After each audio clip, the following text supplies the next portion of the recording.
So, it's been quite a while since we came back to this, but you guys were basically exploring the forest line, trying to find signs of the escaped criminal monster known as the Wendigo.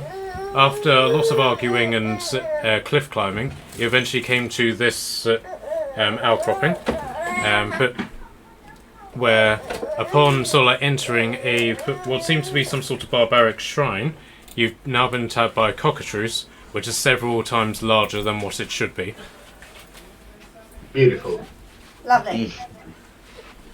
Okay, so, but you're not quite in combat yet, because this thing has basically descended down and it's tried to attack you, but you had the sense to move out of the way.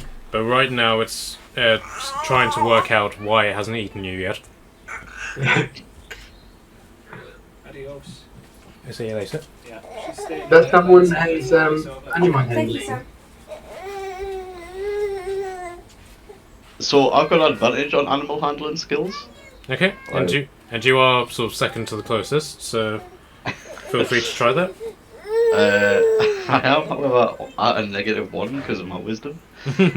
So yeah, I mean that makes perfect sense. Let's absolutely try and tame this cockatrice. The half dragon decides our fate. Okay, so 1 dice, I rolled a 5, but I'm going to go with the 17. So Okay. -1, 16. Okay, describe your taming technique. Are you done? What is it, cockatrice? Yep. Mummy's phone? How big is it in comparison to me? Okay, so traditionally, a cockatrice is about the size of a large bird, but this thing is absolutely massive. If you sort of think the size of a small dragon is basically how big this thing is. Okay.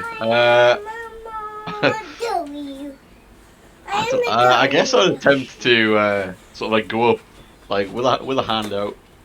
I try not to get too close. You never know Like- what's gonna happen.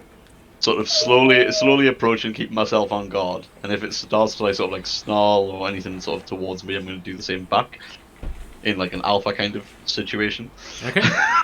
So as you approach, you sort of step on a twig, and that sort of like makes it snap to your location, glaring at you. So but once it sees you, it basically lowers its head down to the ground, as if it's trying to be stealthy towards you. And it's just sort of like following you as it's as you basically move around. And you basically see that both of its eyes are in the side of its head, as opposed to like at an angle that would be like a humanoid would. So you basically work out that it's got blind spots like right in front of its beak. So it's basically moving around so that it's keeping you in the sight of at least one of its eyes. And then once you get a bit closer, it lets out a strange, almost bark-like noise at you. It barks. Yeah. But it's bark-like, it's more like "Arr! Arr!" Interesting. Okay, I will continue to sort of like push towards it. You go bark back at it? What, sorry? You go bark back at it? Yes. I'm also gonna like move to sort of like slightly to one side of it so that it can keep sight on us. Sure. So, Okay, I'm not like sort of trying to go into its blind spot. Okay. Give me your best cockatrice bark. Arr! Okay. It lets out a slight warbling effect, like "Arr!" and holds its head up high, and almost sort of like presents its Maya, quiet. And almost presents its neck to you for a moment, and then comes back to sort of like its ground level and continues to glare at you. I think it's challenging you.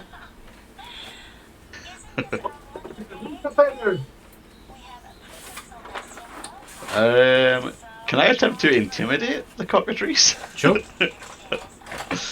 Alright, let me roll for it. Let's use plus 4. That is a 13. Okay. So, what do you do to like scare the living crap out of it? I'm just gonna sort of like growl at it, I guess. Okay. Taking my own sort of, draconic ancestry into consideration. Okay. Right. So it is intimidated by you, very much so, and it actually retreats a little bit. Ooh. Charlotte, what would you like to do in this regard?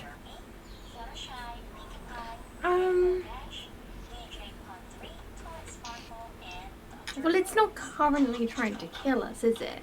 No. Yeah.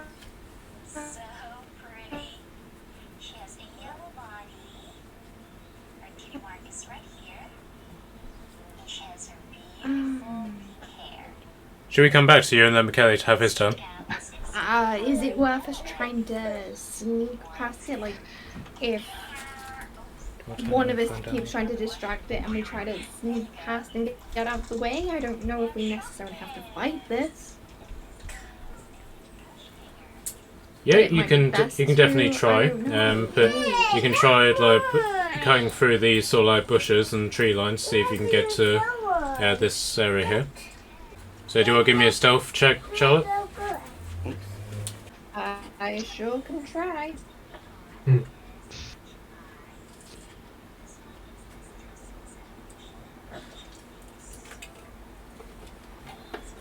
That is a mighty 13. Okay. So the cockatrice, as it pulls back, has had its attention fully on Kashan, and it doesn't notice you as you sneak into the bushes, whichever bush you want to sneak into. I shall go for this one there. Okay, so move your max.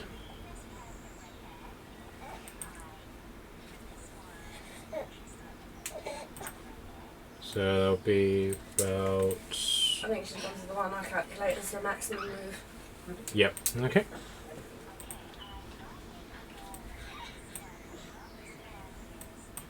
No. It's cozy in here, isn't it? Frank says.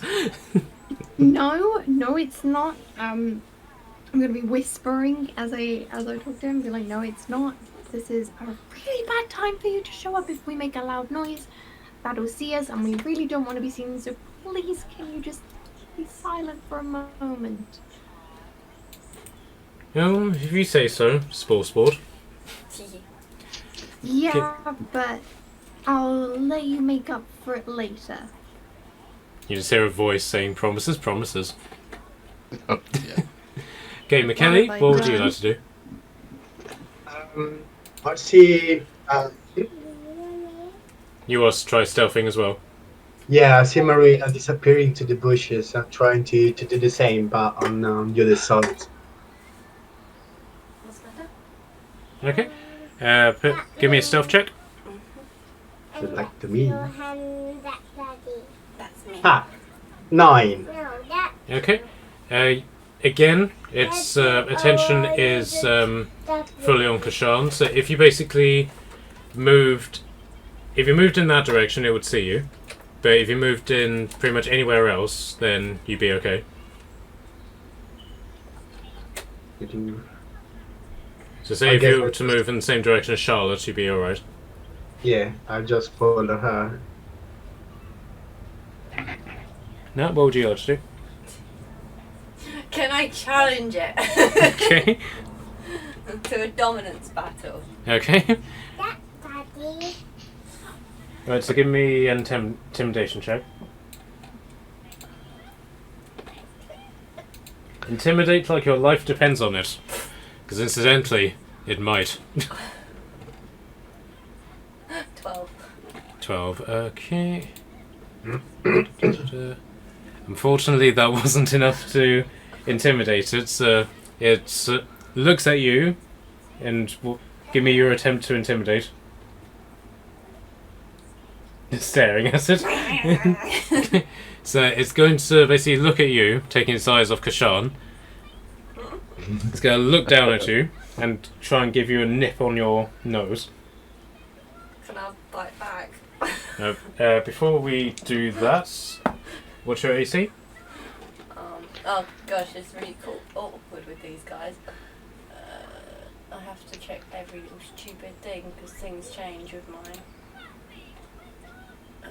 Normal class. Yeah, it says 15, but I know there's something that says mine changes depending upon whatever happens. Okay, yeah, no, it's a 15. Okay. It's this bit I was trying to read. The Okay. natural armour thingy. Sure. Okay, so it hasn't. 15 plus my dexterity. So it missed. So if you want, you can try and bite it back. Yeah, I'm gonna bite it on the nose. Okay.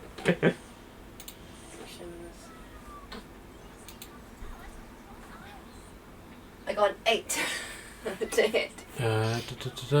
Fortunately, that isn't enough. So you bite it. It bites you. You bite it, and nothing happens. I'm just challenging it to a dominance battle. Okay, so Docker, in Docker's infinite wisdom, is basically just going to say, "To hell with this," and is going to rush at it and attack it with his short sword. Why do I see that happening so often? Okay, and he hits. So, Turek just wants to find a nice peaceful resolution to almost everything. and he does 7 damage to it. Okay, bless you. So, Thank you. I'm honoured I got double bless you. okay, can you guys give me your initiative? So me trying to bite it didn't actually initiate combat. Nope. I love Docker did. I got 5. That would be a 3 for initiative. Yes! That's a 19 from me. And I McKellar? did a 4. Oh, we might have a match where nobody doubles up on numbers again.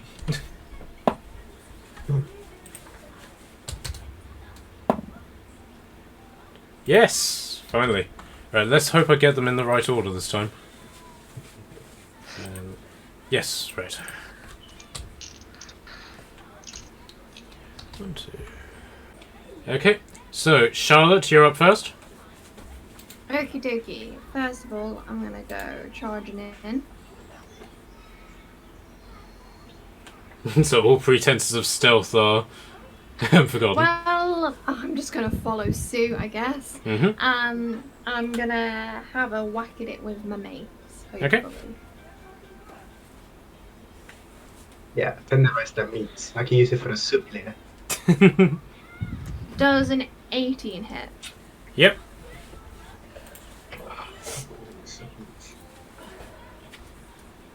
Oh, And that's 6 damage. And then bonus action, I'm gonna bring my spiritual weapon in, which is gonna take the same form as last time as the like the goldeny orange star that's also a blue lightsaber.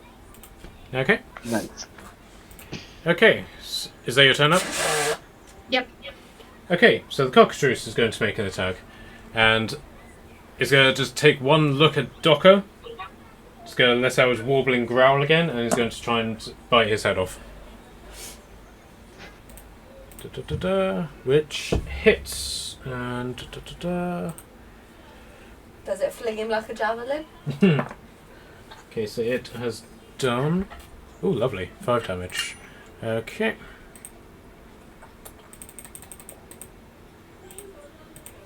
Okay, and then...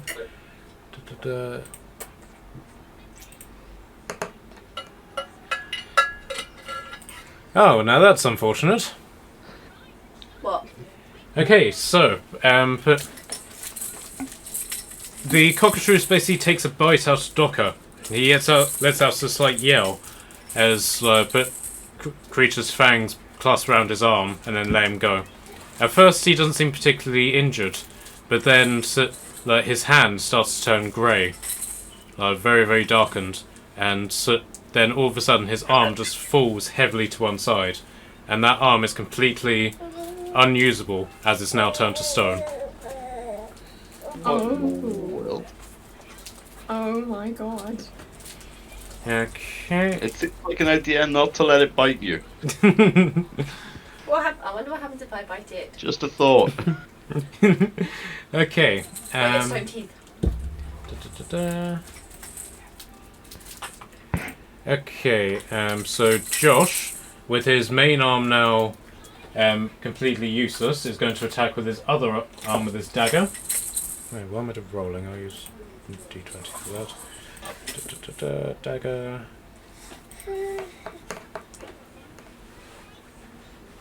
And missed. Can't imagine why. Just a little off balance with your little stone arm. Okay, so, McKelly, can you give me your passive perception? Mm-hmm. Perception 12. Okay. Oh, Jesus Christ. 19. No, it's a fucking rabbit. Okay, that's not going to take its turn now. Natalie, you're up. Okay. I'm always technically in combat with it. You gonna try biting its nose again? Nah, whatever. I'm just gonna throw Tasha's caustic brew at it. Okay. It needs to do a dexterity saving throw of 12. Sure. Passed? Just.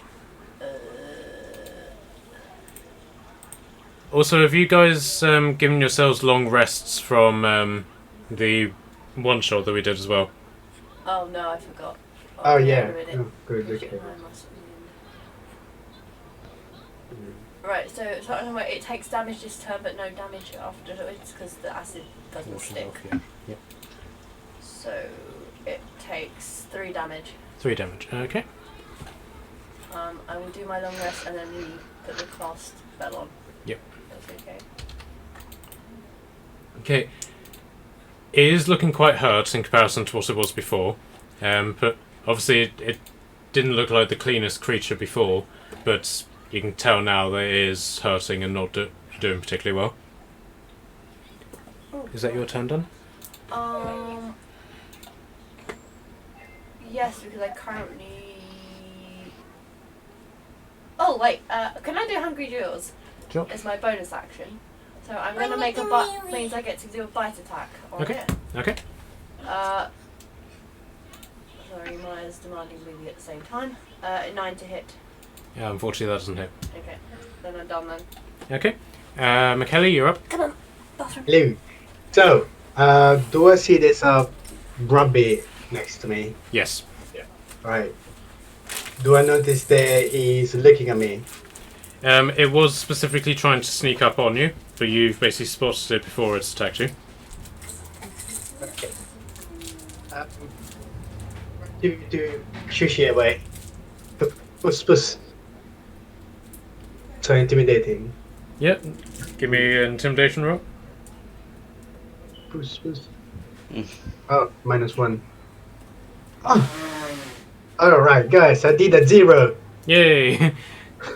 So the rabbit basically just looks at you with its one working eye, and then just opens up its massive jaws and tries to.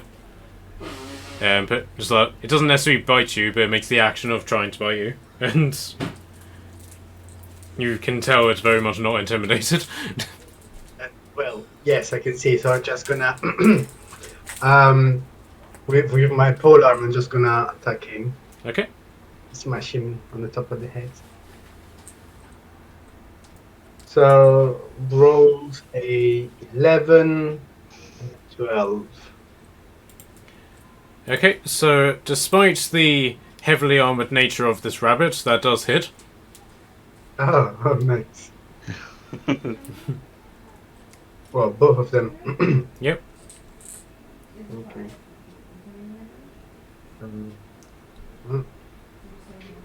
So it's 10 damages Okay. altogether. You immediately just smush it straight into the ground and it's dead. What did he smush? The monster rabbit. Okay, I couldn't see this. Did I not eat the monster rabbit? Yeah, there's another monster rabbit snuck up on it. Oh, okay.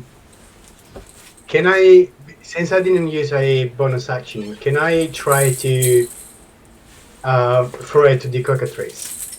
Oh yeah, I'll allow that. Yes.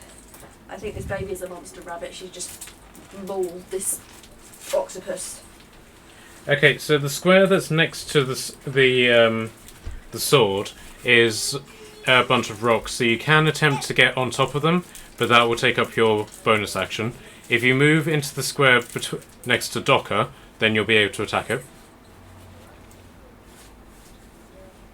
That for me? Yeah. No, I meant just to literally throw it at him. Oh, sure. Right. Sure. Throw something. Like a rock. Yeah, sure, you can throw a rock if you like.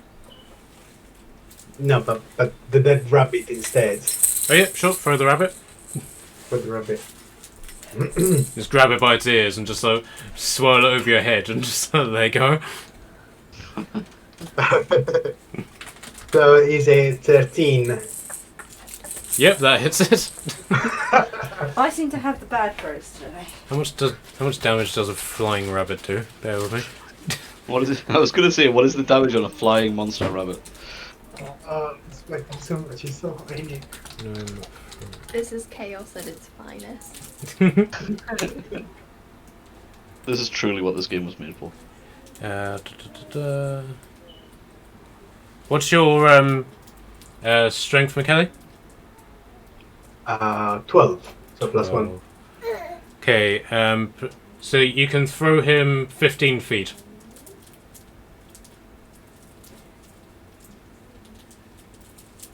Oh no. So you'll need to move forward a little bit. So you can basically pick it up, move forward, and then throw. Alright. Can I just move over here and throw it? Yep. Okay. Should I roll damages if it cause any damages? Yeah, roll to hit first. Pardon, what? Roll to hit first. To hit. Yeah, Yeah. it was a 13. Oh, yeah, sure. Okay, and... Okay, give me damage. What should I roll? Oh, sorry, 1d... put... 1d4. That's a 3. So 3, did you say? Yes. Cool. I lost my posh chocolate.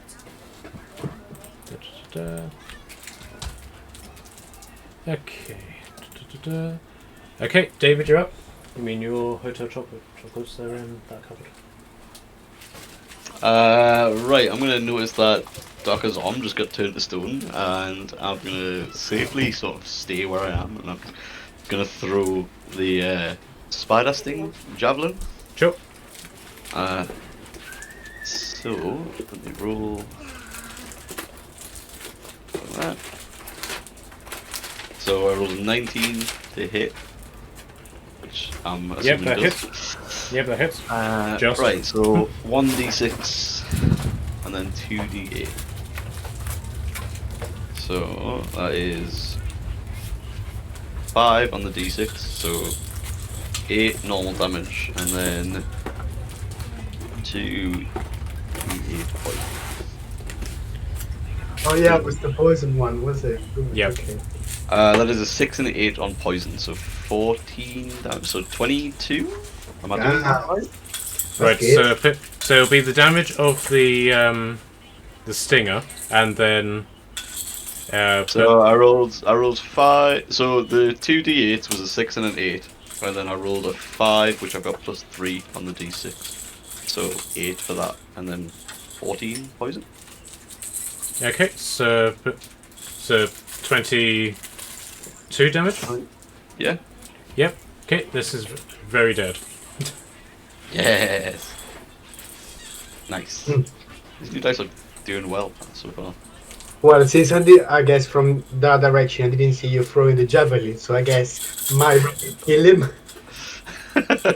Yeah, well, I'll fully let Turek think that was it. Like, I'll subtly just pick my javelin out of the side of the cockatrice. Can I search the Sort of body? See if I can stow it salvage on my anything. Scavenge anything. Yep, if you want. Ouch. Right, ow. Just tripped over. You okay? Yeah, I just tripped. Do I need to roll anything? Give me investigation. 4. My rolls are terrible today. Okay.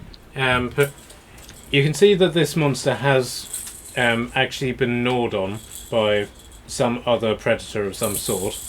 But it's actually missing quite a large piece of its wing. So it does seem that something has been hunting it, and you've actually been dealing with a wounded version of it. Okay. But basically, all of the good meat, as it were, has been eaten away already. Boom. Okay, so but now that you've killed this creature, what would you like to do? Can we take a look at Docker's arm? Yeah. Okay, where is it? Okay. I have the box. Okay, so he's going to attempt another Constitution saving throw. Right, he's failed that, and his arm is still very much turned to stone. So he basically just looks around at you and is like, so this is nothing. I've handled worse before. Okay. Can I cast Lesser Restoration on the arm? I have no idea if it'll work, but I can try. What does Lesser Restoration do? It says you touch a creature and can end either one disease or one condition afflicting it. Yep, The sure. condition can be blinded, deafened, paralyzed, or poisoned. I don't know if it comes under any of those though. Yep, it does. So Awesome. yes, you can cast that, and that will cure him. As I touch, like little blue, like you know when you've got confetti, like the swirly confetti, that's gonna rise up from his arm. He's going to love that. Oh yeah. Okay, so but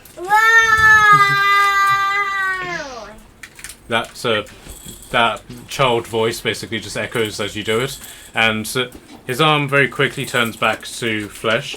He was holding his sword while it was in stone, so as he like sort of releases his hand, his sword clutches the floor, and he is able to use his hand again.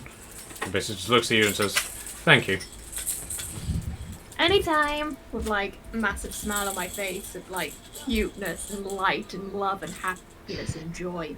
Everything he probably hates. Docker's fully scowling as he says thank you. 100%. Okay, so but can I get everybody's passive perception, please? Passive perception? Yeah, basically, I have 11. Do you mean wisdom? yeah, your passive wisdom. Mine is a 14. Do I roll it or just read you the number? Let's read the number, please. 11.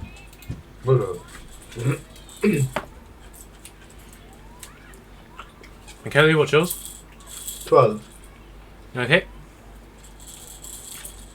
You notice, but nobody else does.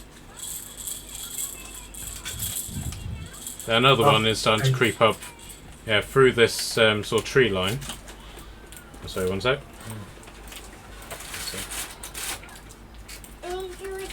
And it's very much trying to sneak over towards you.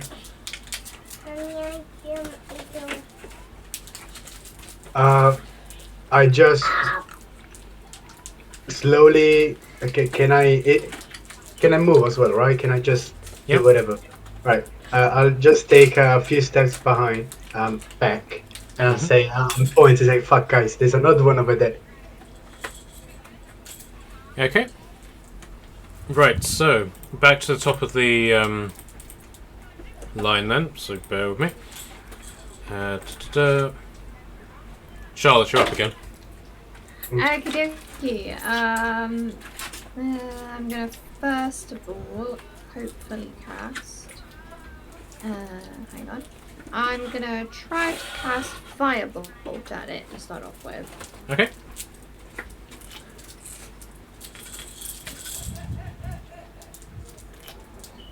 Let's not try to set this fire on fire as well.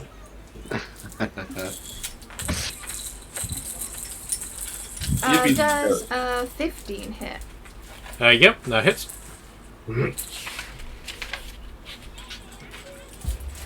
The house.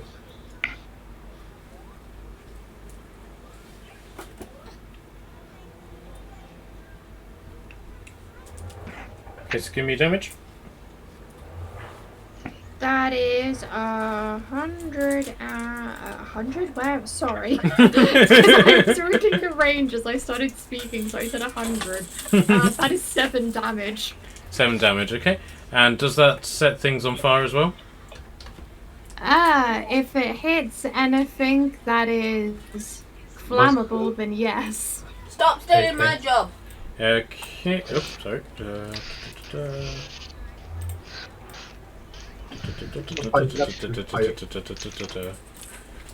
Okay, all of that is on fire. See,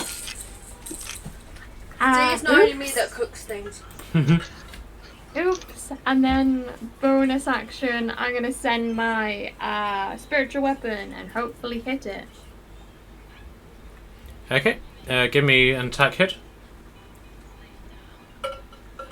That is a How is somebody natural drawing an orange 20. if I'm the Ooh. yellow? Oh yeah.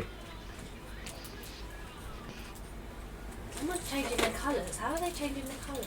Right, so you click on the paintbrush, freehand, Okay. and then there's a little colour box. That's fine. Now I'm getting confused. You know? Right. Alright, damage me. Damage That me is hard. 20 points of damage.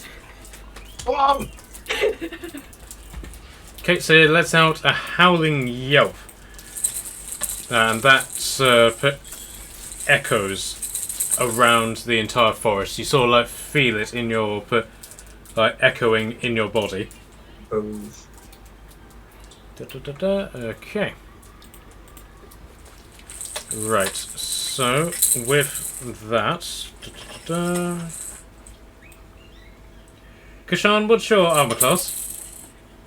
Oh no. 18. Oh dear. Okay.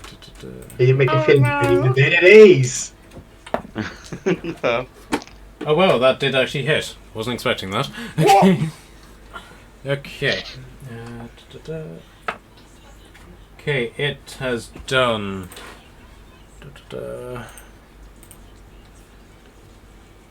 2 damage to you. Honestly, after the end of that last time that we had a fight, 2 damage, that's fine. That is perfect. That is okay. Okay. Give me a Constitution saving throw. That is less okay. I think you're about to get turned to stone. No, that is perfectly fine. I rolled a 19. Okay. Yep, you're fine. I get Okay, so it Yeah. basically do that one, so. it just falls out of the sky on top of you and just like tries to nip at your shoulder. It manages to get through your armor and attacks your flesh, and you feel a sort of like a very distinct coldness in your shoulder where the wound was. But basically, just like clench your fists together and you get your manly testosterone levels up, and that is able to knock out whatever curse it is that this cockatrice has. Let's go. Okay.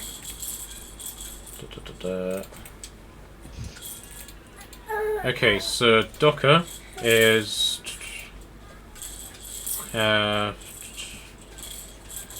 he's going to try and sneak around. 1, 2, 3, 4. Okay, so he is going to attack with his. For God's sake, he's going to attack with his short sword first, which is a hit. There's 3 damage plus. Okay, so he's done 10 damage to it. Ooh, nice. And then he is going to do a dagger attack.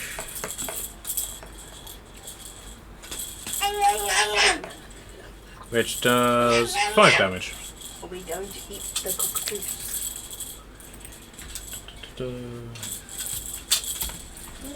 Alright.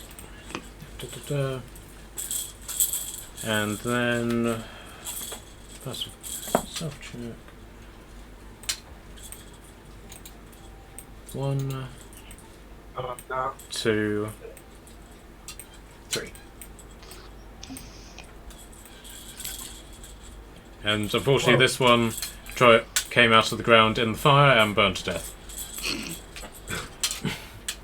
See, there are positives to setting nature on fire. See, everyone accepts when she does it, but when I do it, it's a problem. I'll be watching both of you. Have you decided to follow Lyria, the goddess of joy? It brings me great joy. Maybe you should. Okay, Natalie, you're up. Well, I just complained about that in the middle of like, Do you want that to be your action? no. It's the principle of the thing.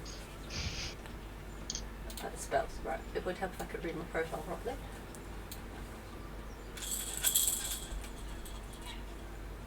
Chords down there, the chord down there.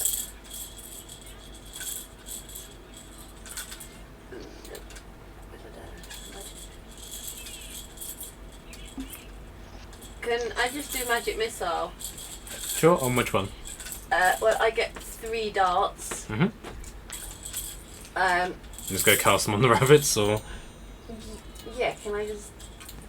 I start on 1 and then move along. Okay, so basically the way Magic Missile works is that you fire them all off at the same time and they choose a target. But I'll basically allow you to roll each one individually, and should you kill something, I'll then allow you to then move on to something else. Okay, thank you. So it's 5. On which one? So, this one. Okay, yep, that one's dead. It just explodes as the missile hits it. 3. The on one... the next one.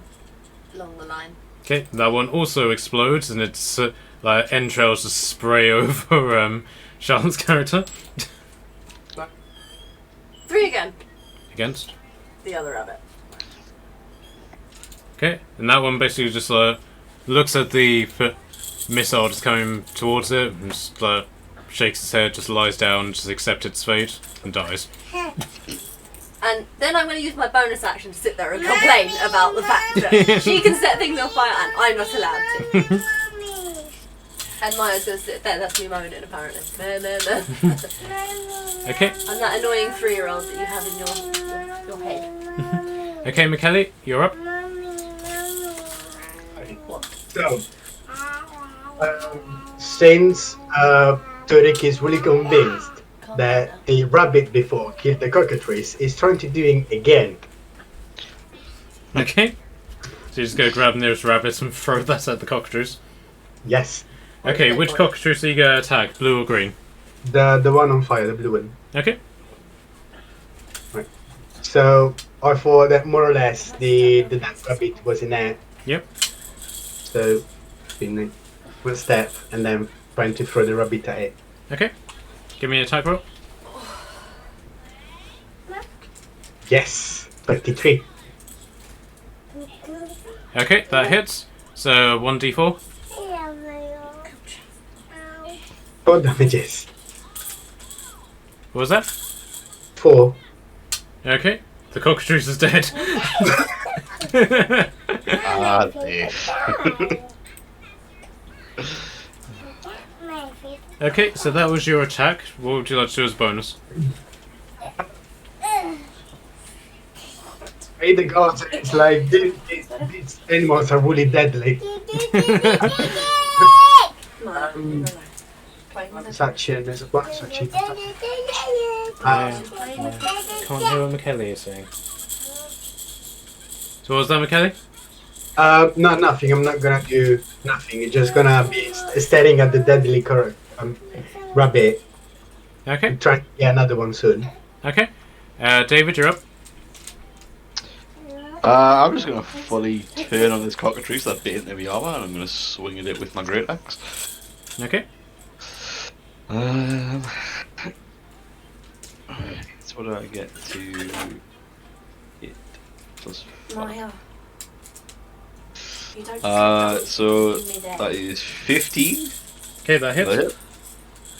Right, 1d12. Do I have d12? There. There it is. That is 9 plus 3, so 12 damage with that. Okay. So you basically swing your axe down, it crashes right into like the main mass of the creature, and it lets out an ear-splitting shriek as you have clearly hit something vital, but it's still standing.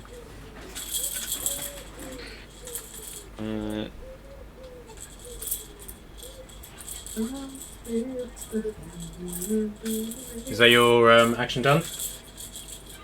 I'm just gonna leave it there. I'm not gonna waste anything else on the cockatrice. Okay. Okay, Charlotte, you're up.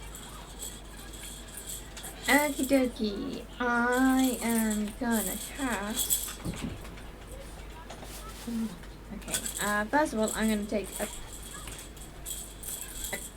And then I'm gonna cast Guiding Bolt. Okay.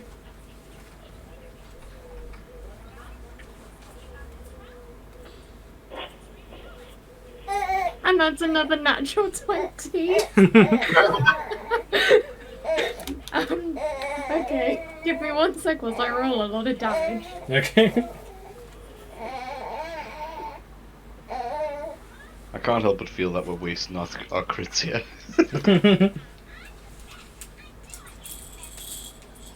What's 17 times 2? 34. 34 points of damage. Wow. Okay, so inexplicably, time just slows down, and you shoot off this guiding bolt in slow motion, and so the cockatrice turns around very dramatically and looks at the bolt, and then looks at you, and then looks at the bolt, and just lets out this audible sigh. Just goes. And the bolt just blasts it right in its neck to the point that its neck completely explodes and its head just flies off into the distance. I'm just gonna smile and do like a little dance on my spot and like thank Lyria for blessing me on this day. You're becoming quite the psychopath in this, aren't you? Oh yeah, a sweet, innocent psychopath. That's the secret trait she didn't tell you. One day she's nice and next day she's a psycho. For the record, that cockatrice only had 2 points of hit points left. No! Well, I'm just making sure it's dead. I think you can confirm that it is definitely dead. I'd be worried if it wasn't. Okay, so you basically all take a breather for a moment. The forest next to you is quite happily burning away, and the smell of cooked rabbits and rotting cockatrice fills the air. Despite these sort of like putrid smells, a wave of hunger suddenly washes over you, and each of you begins to wonder just how tasty cockatrice meat would actually be. Can Sounds like a normal day for me. Can each of you give me a wisdom saving throw? Oh. You sure you don't want it to be strength? I'm sure. That's fine. It's 17 for me. Okay, you passed. Sorry, I Let's do a switch up. Can you just say that I ate it? There's no point me rolling because I'll probably get a crap roll and I'll probably eat it anyway. Charlotte, what did you get? An 8. Wisdom saving throw. I'll throw it anyway. I've got a Ep5. What did you get, Dan? I got a 9, but I didn't see the point in throwing because I was going to eat a cockatrice anyway. Okay. Okay, so basically everybody except Kashan failed that roll. So each of you. So Natalie, do you want to take a bite out of the cockatrice? Yeah, that's fine. I'll eat it. I've got to roll for it or just bite it? Just bite it. I bite it. Okay, so give yourself however many temporary hit points that gives you. 1 sec. Okay, so Docker basically just reaches into the cockatrice's flesh and just pulls out a rib and just starts wiping it along his face and just starting to eat the raw, bloodied and putrid flesh.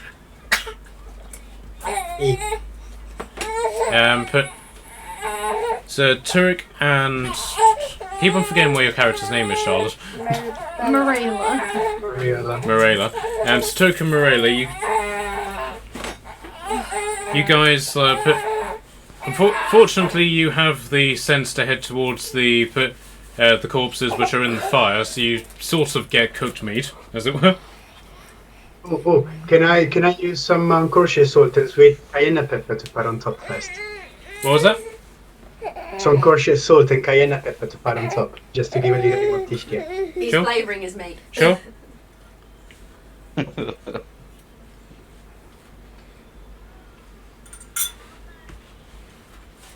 Okay, so Charlotte, which bit of the cockatrice or rabbit would you like to feast on? I will take a rabbit leg. Okay. Mm. You Give me carnivorously just tuck into this corrupted meat. Okay, so Kashan, you're the only one who's got sort of senses, as it were. From here, you hear a very distinctive rustling in the tree line. And so bear with me, I've forgotten where I put the thing. Here we go. And then out of the trees pounces a massive creature. It's going to pounce directly on Docker, being isolated. Oh dear. Okay, so 2. And danger prone Docker as he is. Okay, so it basically slashes twice with its massive claws, and that is going to do, unfortunately, a rather lot of damage.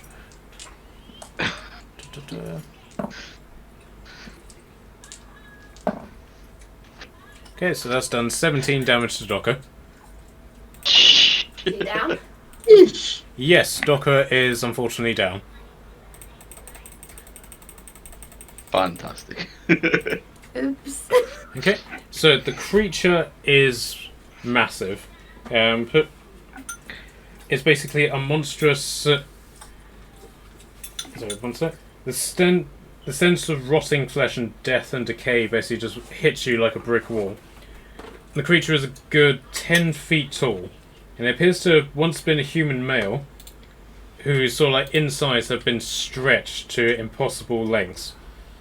But various body parts of its effectively what would be below its rib cage, so like its kidneys and its bladder and stuff like that, they appear to have fallen out of it, and it's basically just been replaced with a grotesque mix of putrefied flesh and dirt. Despite the disgusting effects of its presence, however, you do get the feeling of hunger only gets more intense. So can you guys give me another wisdom saving throw? Do I really want to do that? I just want to eat it. Okay, do yours with a disadvantage, I'd say. I'm a 10. I got a nat 20. Okay. Well done. I got a 14. Okay, you pass. Michele? 10. You've got 10, I think. Okay. Right, unfortunately, you didn't pass, and what did you get done? I got 9, but I'm quite happy to continue eating dead cockatrice. Okay. Okay, Can I, with my nat 20, like attempt to sort of like lure Turek away from the meat? Or... yeah, I'll do it. Yeah, I'll allow that. So you can basically just go over to him, just give him a good old-fashioned backhander to try and wake him up. Yeah, I'm just gonna sort of like slap him around the back of the head and be like, "There's more pressing issues." Oh, you're tapping me. Yeah, Turek. Oh. He's aiming At this point, I don't even realize that you're under the effects of it. Like, you know, I was just Where's it as going? normal. I just expect you to be eating things while you're doing stuff. At least I'm not sleeping this time. That's true. Okay, so give yourself another temporary hit point. Okay, so McKelly, give yours again. With advantage because you're being helped. Is it 22? Yes. Okay, so you wake up from it as well, and you see this like monstrosity just feasting on Docker, and like, oh, right, when did that happen? For the record, Oh, so looks come like on. this. Wendigo. Well, so what is it? Like a massive... It's basically humanoid, but it doesn't have fur or anything like that. It is literally just a pile of rotting flesh and dirt. Hanging off it, basically. You can make out its rib cage and like its bone structure, and it basically has a skull-like. Okay. Sorry, the skull of like Yeah. a deer with antler horns and stuff like that. But Yeah, it appears. I've been put an image and yeah, I got it. It appears. It's basically a chaotic mishmash of like humans, prey, and then dirt and stuff like that. That's all been compacted together. Okay. Okay, so start of the round again. Charlotte, you're up. Okie dokie. How many spell slots do I have left is the important question. I'm gonna cast Sacred. No, not Sacred Flame. Wait, which one did I do ethically on last time? You did Guiding Bolt. Yeah, I'm gonna try that again. Do as well.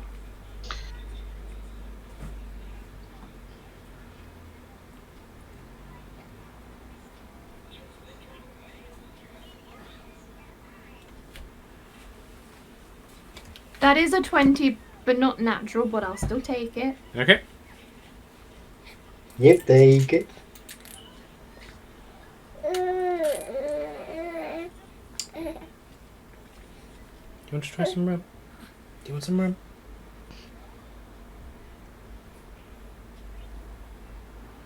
Alright, damage me. That is 17 points of damage. Okay.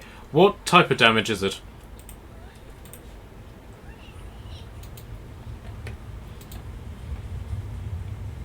If it doesn't say, I guess it's just magic damage. Yeah. It has a symbol next to it, but I don't know what the symbol means. Give me 1 second. Let me have a quick look, see if I can find that out for you. Radiant damage. That's what it is. It's radiant damage. Okay, yep, so that's full damage. So how much? 17. Yes, Okay. 17. Okay, it's maths time. I would help, but I don't know what maths are doing. There we go. Right. But you go get your sword to do anything? Oh, definitely. I'm gonna send it over. I'm gonna see how far it can move first. Hang on. Oh, it has 60-foot range. It can easily make it. And it's gonna go and slice it, hopefully. Look how she's giggling. She's really enjoying it. I am loving this. This episode's title will be The Corruption of Morella. Maybe she might need therapy after this, though. However. This is her first outing into the world, and she's gone mad. And that is an 18 with my spiritual weapon. 18 to hit. Yeah. Yep, that hits.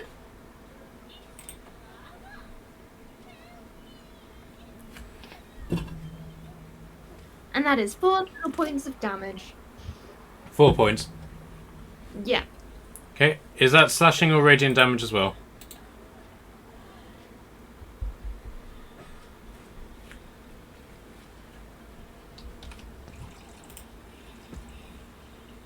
It's force damage. Okay, cool. Okay, so Docker is going to attempt to cling to life. Oh, we I've got should him down heal for a him. second. Da-da-da. Okay, that's a fail. Okay, so he's very much dying. Okay. Da-da-da-da. No. Okay. Right, so the Wendigo is going to turn its attention on Kashan. Come on, you little guy.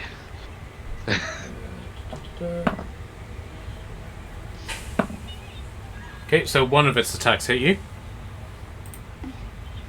Alright, hit me.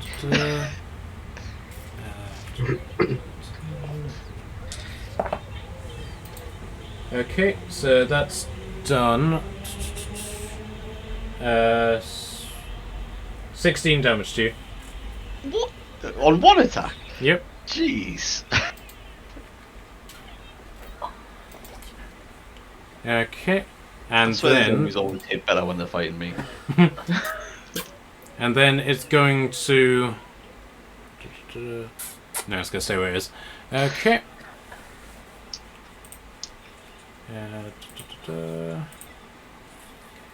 So now you're up. Yay. Yeah, seems I've just been munching, you know, casually as I do. Cockatrice wing in mouth.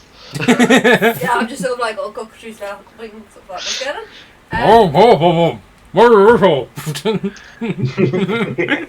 I'm just gonna lob a firebolt at the big thing. Okay.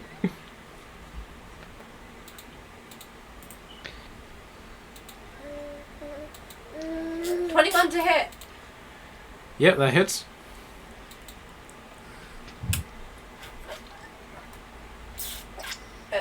Took 5 fire damage, Yep.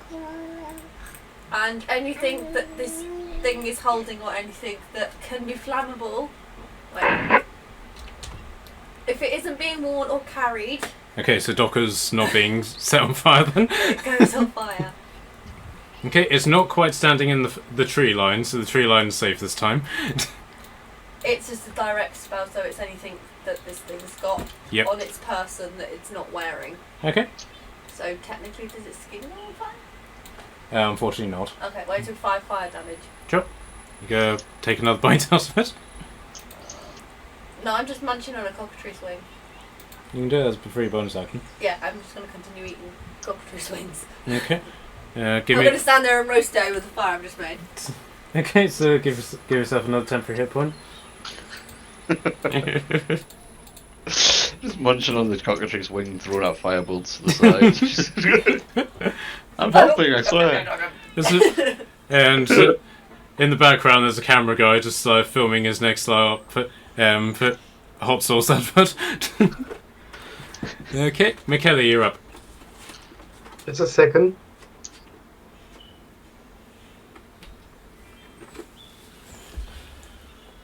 It's a new Nando sauce. Firebolt. Firebolt. Alright. So, can I make a knowledge check on this creature? Sure. What should I roll? Give me. What would this count as? Give me a nature check. Big one for little one. Well, nature. Yep. That's like, yes, 19 or 61. So Okay. 19. Alright, you've never encountered one of these creatures before, but it doesn't take much to realise that this thing is undead. So you can tell that this thing would be immune to things like poison, and it will be resistant to standard forms of damage such as bludgeoning, piercing, and slashing. So you basically guess that the best forms of attack against it would either be magical or fire. So slobbery. I'm here to communicate it with the group as well, to let them know to use as much magic as we can do. Okay. Right, that will count as an action if you communicate it as well. Ooh la la. So that leaves you a bonus action. Ooh. Which Let I me will think. allow you to use a rabbit if you want to. Is there Well, many rabbits honestly, left at this point? it worked twice. What was that? It did work twice, so. If the rabbit is on fire, does he roll an extra d6? Oh, is he actually on fire? Yes, the rabbit that was here is still just like burning away, so you can just like grab it by its flaming He ears and uses fling it. his pole. Just Yeah, you can just like golf ball it into the Wendigo if you want. Can I try to fry it then? Yep. Give me an attack.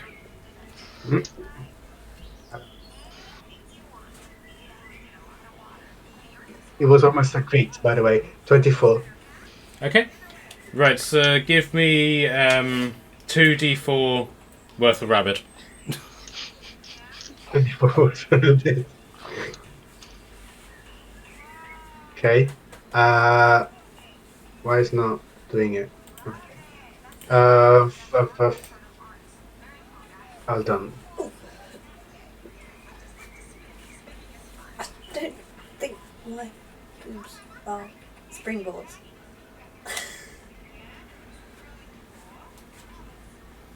Alright, so 1 is 4, the other one is 3. 7. So how much damage? 7 damages. 7 damage. Okay. Okay. The flaming rabbit just like flies straight into its face and burns part of its what is remains of its fleshy face, and then the rabbit just sort of like bursts apart and just showers everybody in rabbit gore. Okay. So you, Do you want to move? away from the fire, yes please. Sure. Okay, David, you're up. Okay. So first I'm gonna swing my axe at the Wendigo, and I'm gonna activate my fire rune. Yep. On it at the same time. Sure.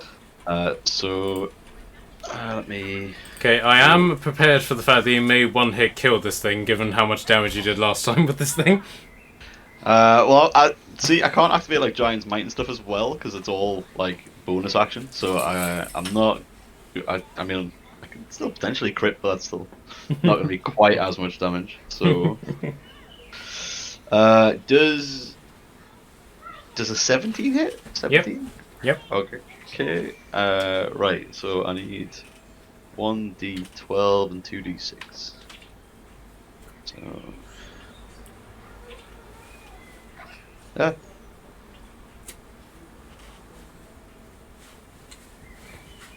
Okay, so that is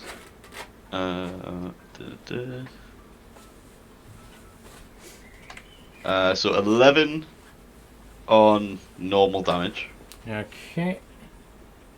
and then 7 fire damage, and it needs to roll a strength saving throw. Strength is. Yep, pass. I'm guessing. It only needs to be a 12, so. Yep. Right. Well, in that case, it is just the damage. Okay. So 11 normal, 7 fire. Alright, is that everything done on yours? I'm then just going to use my second wind to get some health back, because that first attack hurt a lot. Shockingly enough. Right. Search it for it, because I've never looked up on my phone. So D10. I will take an extra 10 HP. Alright. So, yeah, that's me. Okay, so back up to the top. Charlotte, you're up. Okay, I'm gonna move, hopefully, and not get struck by this if I work this carefully in. Okay, so Bubba, if you go listen to it, you need to listen to it over there, okay? So listen to it over there so the microphone does pick up, okay? Okay, so what are you doing? I moved 30 feet carefully by making sure I could move 30 feet Mm-hmm. by going, like, past everyone. Yep. And then I'm gonna cast Cure Wounds Okay. on. Ask mummy. Ask mummy.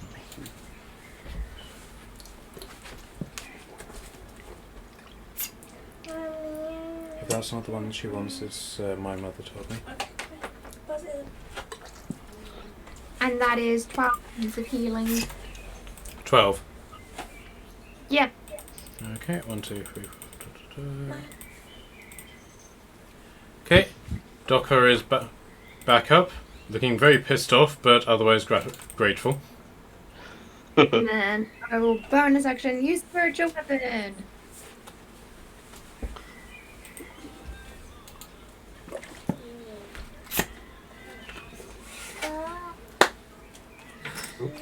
Sorry. Does a 19 hit? Yep. Okay, you look after it so we don't lose it. Put it back up there so we don't lose it. And that is 5 points of damage. 5, yep. Okay. It is not looking happy at all. It's actually looking quite bloodied, and to the point that a lot of the dirt and stuff that would be its abdomen has basically fallen away, revealing basically the rotting bones of what would be its spine and pelvis. Are you talking about Docker? No, the Wendigo. Okay, so is that your turn done, Charlotte? Yep. Okay, so Docker is basically just going to say, okay, fuck this, and is then going to cast Firebolt, because apparently he can do that. What? He said before he has magic, he just doesn't ever use it. Yeah. Which unfortunately didn't hit, so he's then just going to shoot it with its... No, he's then just going to stab it with his dagger.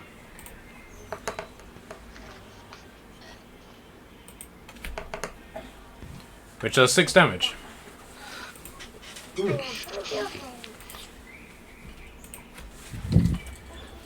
Okay. Okay, so the Wendigo is going to attempt to pull back. So, David, he has the mobility feat. So because he's made an attack against you, you don't get an attack of opportunity against him. However, Tordum and Docker and the dagger all get attacks of opportunity. Well, that's just rude. Who's going first? Alright, so Docker hit and did 7 damage. Be gentle. So, Charlotte, do you want to do your magic attack? Definitely.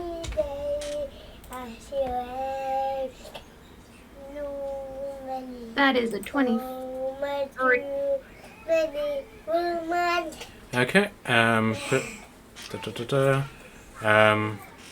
yeah, 2 damage.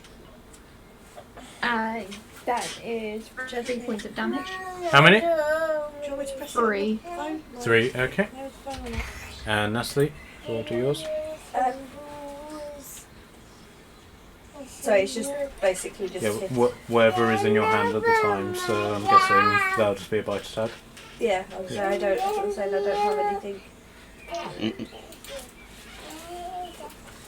Bored to hit, so I didn't hit. Okay. I was Right, too so- really distracted. I had a cockatrice in my mouth, so you know, can't Yeah, really okay. bite it while I'm eating cockatrice. Okay, so once all this attack has been done, it's then going to just jump up into the trees. Gently press. Now, these trees are particularly tall, so it very quickly disappears out of sight. But you can tell that it's still in the area because it's like cracking twigs and branches, and the trees are like rustling and shaking, basically marking where it's going. Can we pursue? Okay, Is he going away? it's basically just jumped up into the trees. It doesn't appear to be retreating, as in like leaving this area. It's just hiding. It's just basically relocating to have a better attack at you. Whose turn is it? Okay, so if all of you want to give me investigation checks, so investigation or survival rather, depending on what's higher. Investigation or survival. Base. That's Sing to her, but don't 18 suffocate on her. investigation. She's Okay. not. She's actually doing no. I got an things. 18. Okay. I got 16, I got a but I kind of just wanted to set all the trees on fire. Okay. So But I don't know if it's my turn, so. you basically see that it's in. All of you can basically trace it to this sort of like tree line. So I'll give each of you a free action, but before it does its next thing. So Charlotte, you're up first. How high up in the trees is it? Good, sort of like 50 feet. Oh, damn it. Okay, never mind. I Gently, wasn't. I won't do what I originally planned.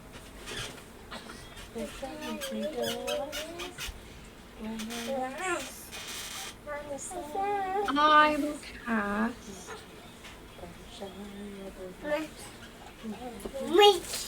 Gently. guiding bolt Okay. into the trees to the area Oh, my, like she wanted- as close Okay. to it as possible. Gonna pull your hair now. And that is a 17 to hit. Yep, that hits.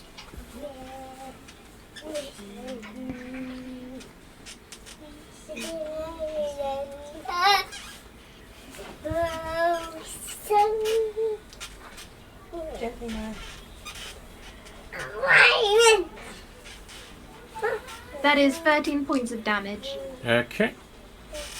You hear a very defining yelp from the top of the trees, and ooh, one moment. Sorry, one sec. Okay, and a very rotting arm falls from the tree line and thumps into the ground in front of you. Okay, so Docker is basically he's just going to aim his crossbow blindly into the area and make his attack. Maya, be gentle. Okay, so either way he hits and does 3 damage to it.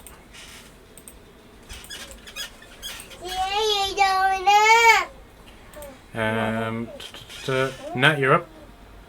I'm just gonna set the trees on fire. Okay, So I'm gonna use Burning Hands because that's a cone spell. sure, Basically, I'm setting it on fire. sure. I need to do a dexterity saving throw of 12. But you're casting this on the trees. I'm aiming attack, but obviously the trees are in the direction as well. Okay, so does Burning Hands have a range of 50 feet? 15. Okay, so you can do this against the trees, but it's too high for it to be. Okay, well, I'll set the trees on fire and I'm assuming it'll set you on fire. Yeah, so but it doesn't need to do rolls, you just immediately do it. Okay, well, the trees take 8 damage. Okay. Right, so so these trees are now on fire. Okay, McKellar, you're up.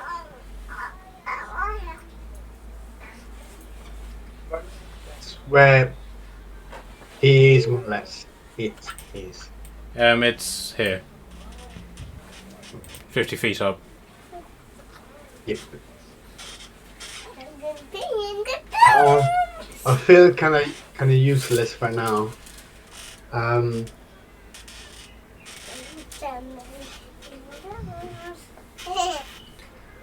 Okay, so you just go sort of prepare to dodge.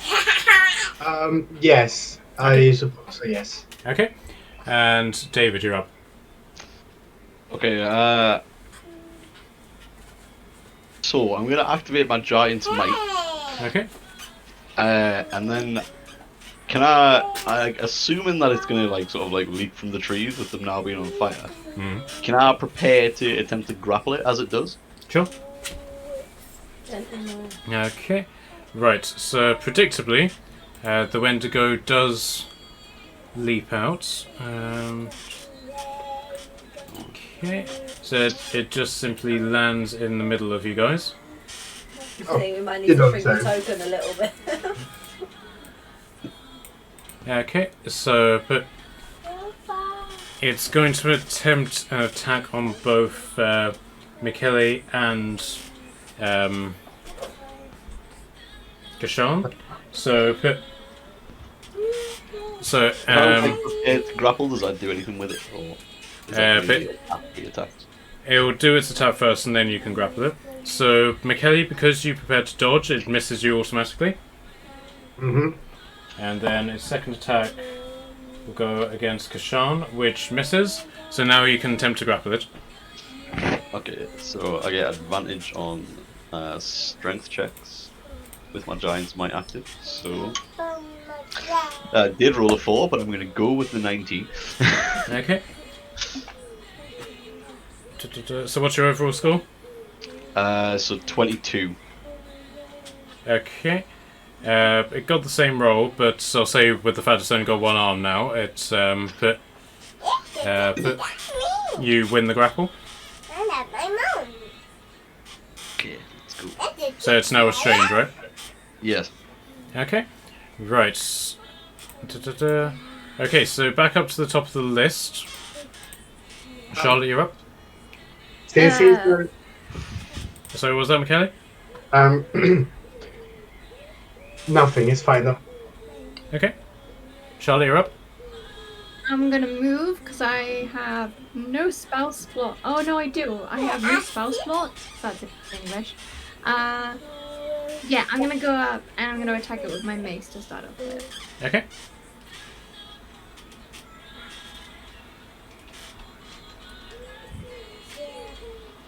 Does a 15 hit? Yep.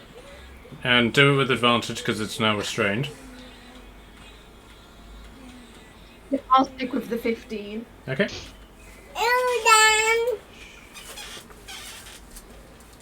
And that is 5 points of damage. Okay.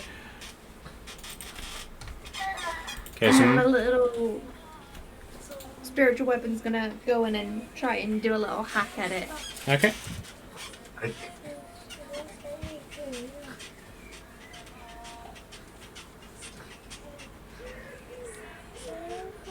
Does a 13 hit it? No, but again, do it with the advantage because he's restrained. Hang on, what's 13 plus 4? I blanked on maths. Okay, 17 hits, yeah. Yeah, woo!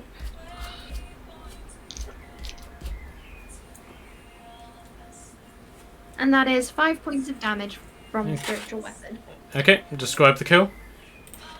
Oh, it's the star is gonna shine brighter, as if Lyria itself is blessing it, and it's just gonna go straight through the middle, and like with so much force, it's gonna like embed itself into the ground, and the Wendigo's gonna fall in half, and the spiritual weapon's just gonna like glow away like into little specks of star up into the sky.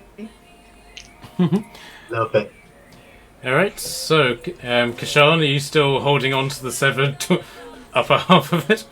As the star goes through it, I'm just going to sort of like let go and let it fall. Alright, guys. Congratulations, you've killed your first warlord of Esgaroth. Yeah. Ooh. Okay. Let's go, guys. Alright. Now, maths time. Okay. So, So the Wendigo was an escaped prisoner. yes. Okay, so if you guys basically just want, someone wants to write this down, 1,100. Wait. Yep. Yeah. Plus 300 Yeah. Okay. plus 50. 1,450. So- And what's that? Each or divided by? Divide that by 5, whatever that is. 290. 490. 200. Okay, so give yourself 290 XP. Yeah. So weird. I didn't do that on a calculator. I did that the old-fashioned way.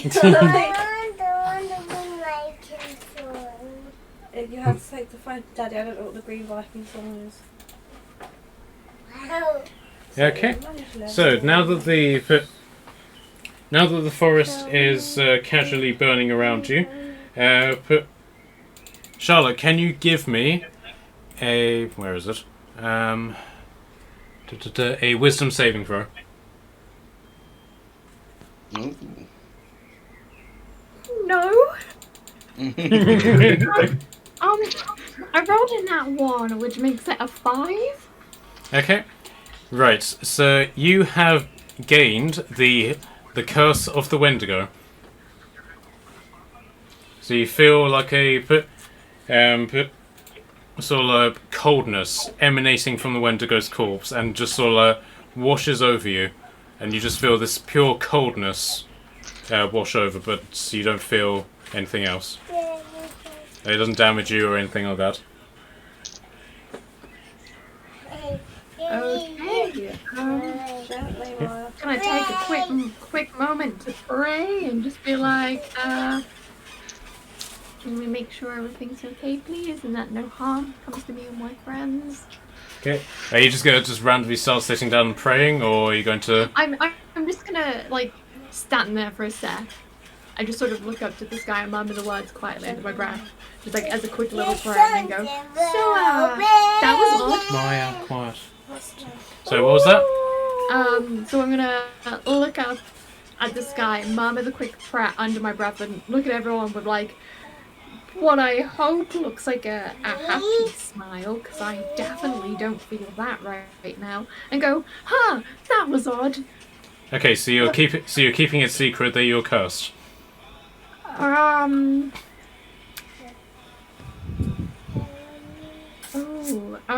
then gonna go, is anyone else a bit chilly? Like, bit cold? Bit weirdly cold? Like, magic cold? You be cold, surrounded by a forest I'm on always fire. cold. Does that count? Possibly. I don't know much about biology. So okay, so does anybody else want to add to this? No, I don't really know. But Stop it. before with the nut check that I've done on the Indigo, do I or not connect the dots? It might be a curse gave by the creature. Give me another nature check and see if you connect the dots. Actually, give me a religion check. Give me a religion check. Right, 12. Okay. But you don't necessarily know specifically about this curse, but you have read about curses that transfer from a monster to the person who killed it. So, but you kind of make a wild guess and just simply assume that she's been cursed with the Wendigo curse. Okay. So, you being the last one to kill the creature, right, Mariella? Yeah. Well, because, you know, in the temple, especially in our temple, the temple of the god of death, we do believe that sometimes curses can pass by creatures to, like, dead creatures to the last person slayed them.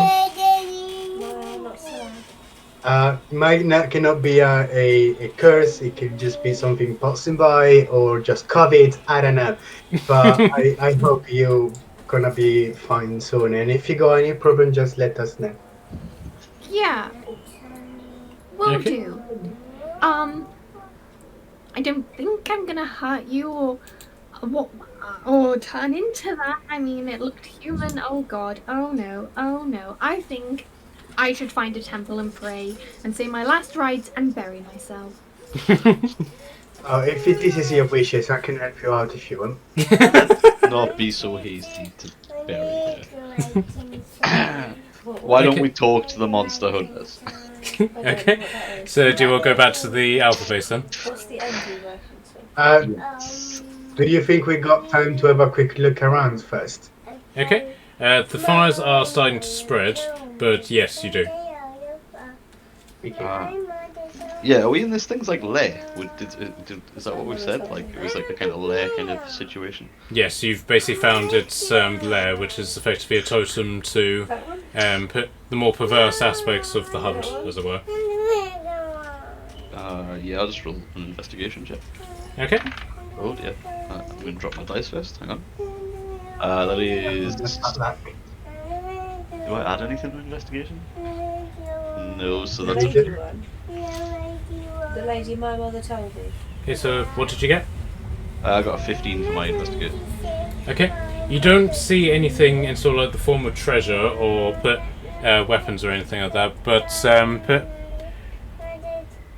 you notice somewhat in the back of your mind that the Wendigo, with its elongated fingers and its overly long claws, wouldn't be able to articulate the placing of the skull on the top of the totem. So you sort of make an assumption that something has helped it to make the totem that is next to Docker. Ooh. Okay. Can I also swing an attack at the totem? Sure.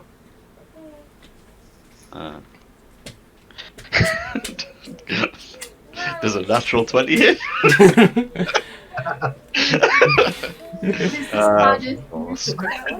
Oh, God. Now it shows up.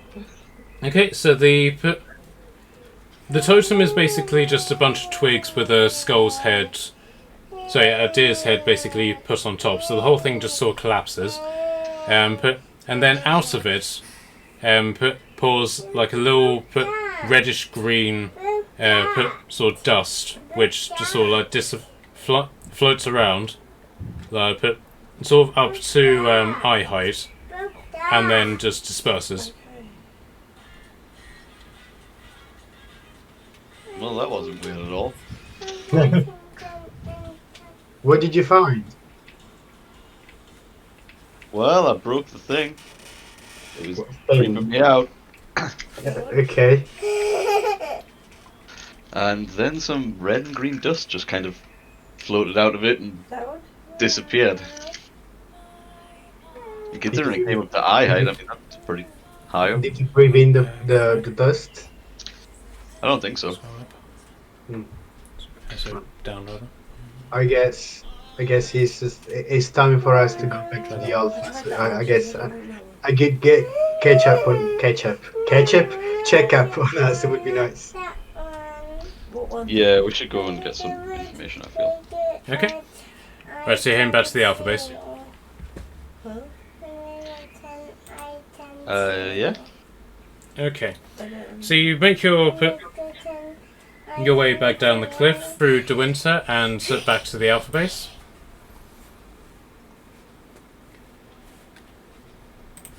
You guys see that?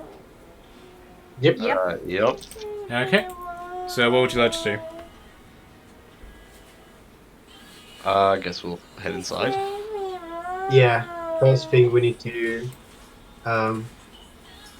get help from Mariella. Okay, so George, as ever, is basically waiting for you at the door. Is that it? Ah, greetings. I trust you had an eventful day. Maya, quiet. Quite eventful, George. Do you have anything to report, sir? I think we should gather as many people as we can. Of course. Lady Jennifer and Master Scroll are in the war room. And Mrs. Birch is currently at prayer. The Lady Jenkins is currently in her feline form. I'm afraid the rest of the alphas are currently away on business. That's fine. I'll head into the war room. Okay. Are all of you going? Yep. I don't know where Daddy's going. Thank you.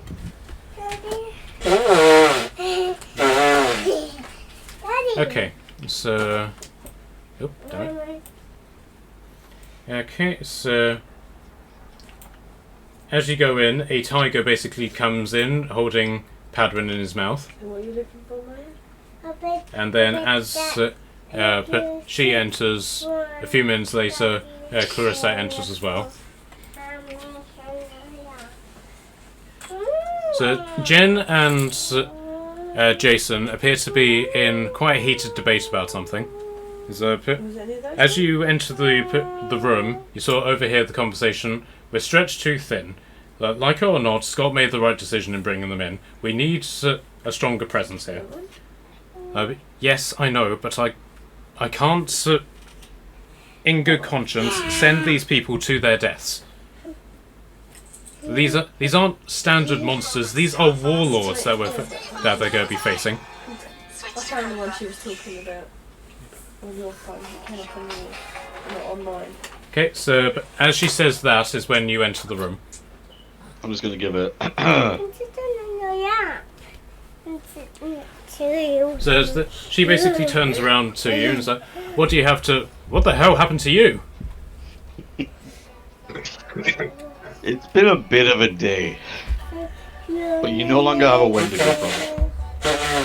Wait. Hold on, Bubba. Or better, a warlord program. Well, you found the Wendigo. Yeah. Yes. And we made sure there is more than that than before. Wait, you killed it Well, we're supposed to. by yourselves. At this moment in time, it's probably burning up with some of the forest. Also, we should apologise for burning more of the forest. At which point, Padwin wiggles out of Casey's mouth and jumps onto the table. He's like, "Oh, I like burning forest. I like playing with fire, You should stay away from fire. but I like fire. It's hot, and it makes my fur smell funny." Oh, I'll go get some fire.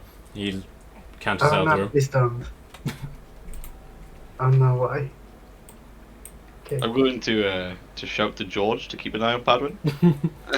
Don't let him get fire. Okay, so Jen basically folds her arms and is like, "Okay, from the beginning." Okay, so you can basically just montage your way through this and just simply say that you explained what happened. Yeah. Yeah, we'll give her the brief of it. So at which point Ethan enters the room and appears to be like taking notes, and he appears to be writing a ballad about your exploits, as it were. Aww. Okay, so at the end of this, Clarissa then sort of steps forward and is like, "Okay, important question, and don't lie. Which one of you killed it?" Hi. Isn't that prevalent? Let's just assume that it is relevant. Which one of you killed it? I'm just gonna put my hand up, just wave, and like have a sheepish smile, as if like I'm a little kid getting into trouble. Like it was me. Okay, so she basically just like jerks her head to one side, indicating that you should follow her. I follow. Okay.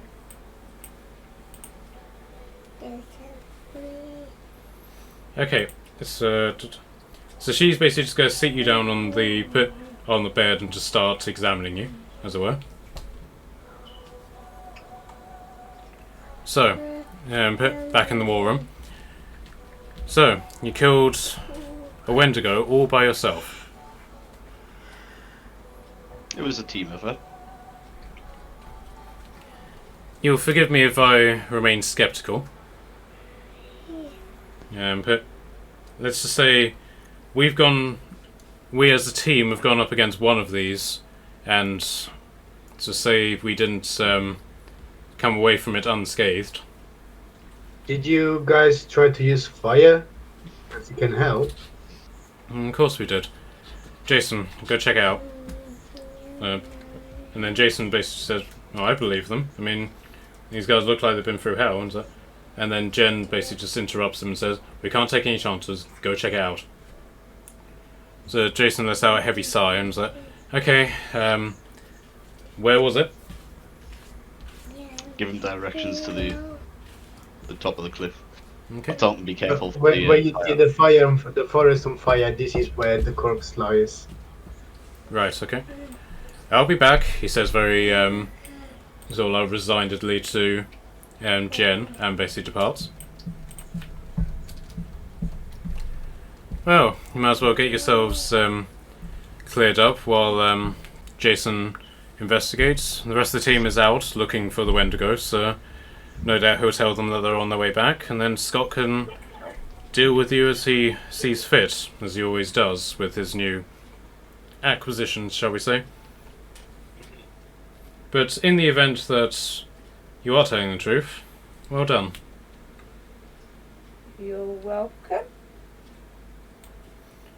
At which point Padman returns and he's got a flaming stick in his mouth. I'll promptly take it off him. So he sort of escapes your grasp and canters over here and he's like, "Look, I can write my name." And he just sort of like waves his the stick around, and but obviously being a cat, he can't actually write, so he's just sort of like making shapes with the flames in the air. Okay, so do you guys want to put a couple of hours are going to pass, so you guys can either do something or you can simply take like a short rest. I guess a short rest. Yeah, I'll just short rest. Yeah, that sounds good. Okay, Short rest. so Charlotte, Clarissa basically examines you for like wounds and various things, and then she basically rubs her hands together, and they seem to glow with a definitive blue light, and she says, "This is going to sting." She basically just puts her hands around your head and just grabs you. You feel a course of energy just burning through you, and it hurts a lot. I'm gonna probably try to move backwards away from her grip to try and get away from it. Okay, give me a dexterity saving throw. Show me. That is a solid 13. Okay. Okay, you escaped her. Just that. Please, I'm trying to help you. Yes, I see that, but what are you doing exactly? Like, I'm trying to trust you, but then you just caused pain, and that doesn't bring me any joy. So if you could just explain a bit more first. You have the Wendigo curse. I'm trying to burn it out of you. Do we hear anything of this, or is it just Charlotte? Charlotte, do you let out any screams with your pain? Marilla has no pain tolerance, so very probably. Okay, so you hear a scream. I'll go through and sort of like investigate what's going on there too, I guess. Okay, so Casey the tiger basically moves in between you and her and basically arches her back and lets out a hiss. No, don't panic, don't panic. I'm trying to get rid of this curse that she's got. Actually, it's a good thing that you're here. But there's only one way to do that, and that's to actually burn it out. So I need you to hold her in place while I do this. Yeah, doing it for like sort of for our benefit. I will try and comfort her first, and then like hold her still, I guess. Okay, Charlotte, do you consent to this, as it were? Yeah, I'll take like the hug and comfort of it. And I'm gonna try to get through by singing like a prayer song, which is very disjointed and does not sound like English because of how much pain I'm in, but I'm gonna try. Okay. Right. So let me just bring up Clarissa's profile, which I stupidly forgot to do. Okay, it's a bit.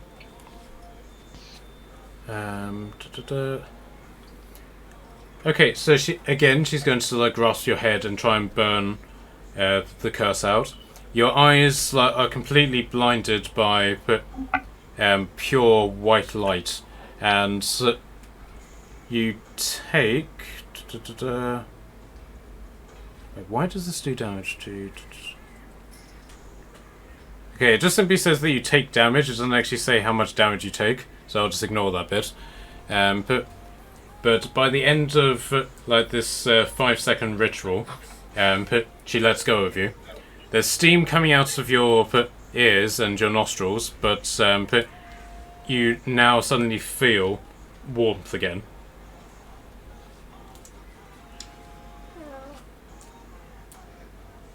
Oh, it's actually toasty in here. Huh. Thank you. No problem. And then she puts a thumb to your forehead. And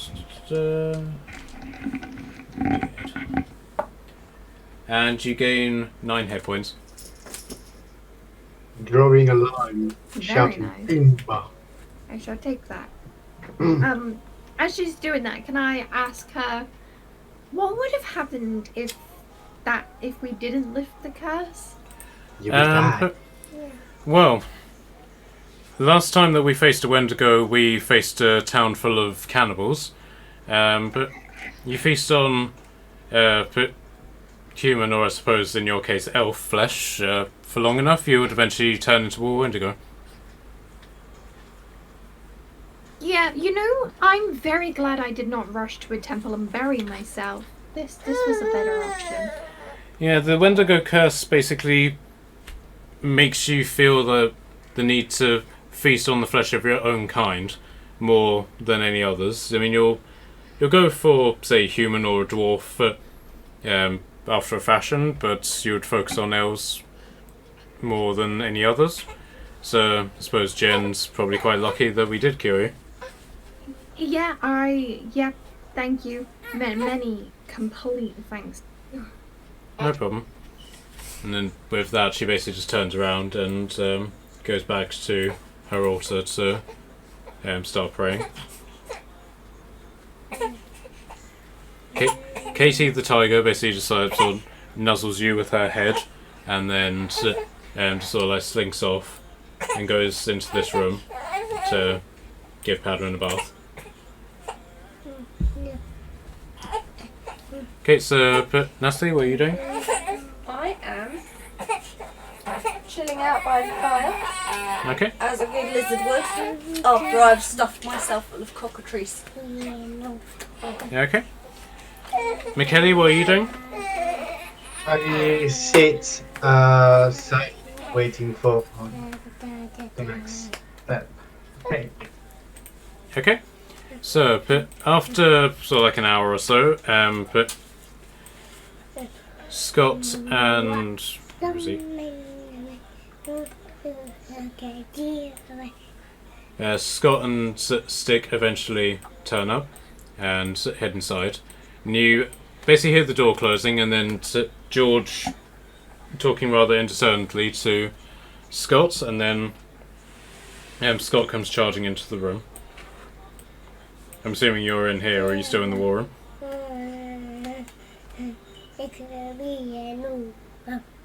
Are you guys still in the war room? I am. I'm chilled out on the floor. David? Yeah, I guess I am. Okay. David, Charlotte, where are you? Yeah, I'll follow back in, I guess. If everyone's heading to the war room, I'll head back through that way. Yeah, that's what I'll do. George tells me that you have solved our problem. Someone actually believing us. Oh no, I believe you. And at which point Jen just sort of leaves the room.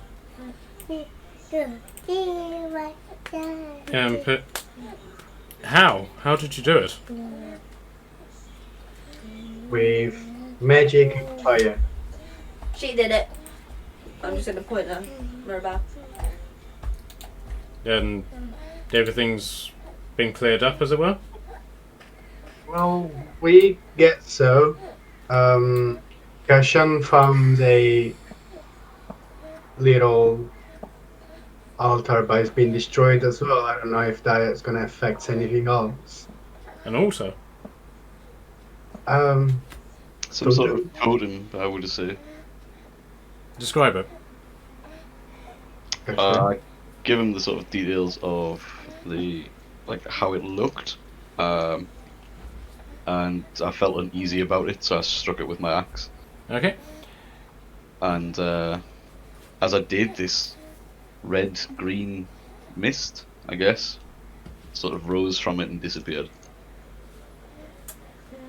This seems to trouble Scott quite specifically. And so he quizzes you about it, but other than the fact that it was just this little dust particles, you don't really have any answers for him. So, okay. Well, rest, get yourselves cleaned up. You look like you need it. But I'll investigate this, and we'll come back to this in the morning. Great job. Very well done. Okay. I'll take that. And believe me, a substantial reward will be coming your way for this. I'm gonna lay back down in front of the fire and go back to sleep. Okay. Okay, so it's now sort of like late afternoon, early evening. Do you guys just want to take a long rest now to go to the next day? I don't think I've got anything to do, so yeah. Michele? Yeah, it's good. Yeah, no, I was thinking probably, yeah, it's fine, just take a long rest until the next day. Okay.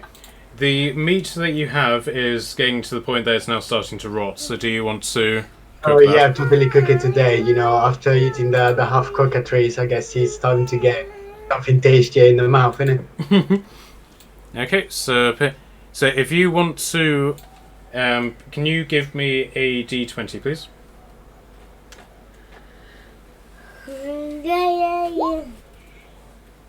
11. Okay, so you now have 11 pieces of meat which you can dish out to everybody, which can now count as 11 rations. Okay. 1, 2, 3, 4, 5, 6, 7, 8, 9, 10. Oh, it's not enough. Oh no. Not enough for what? You only chunk it down really thin and make a massive soup out of it.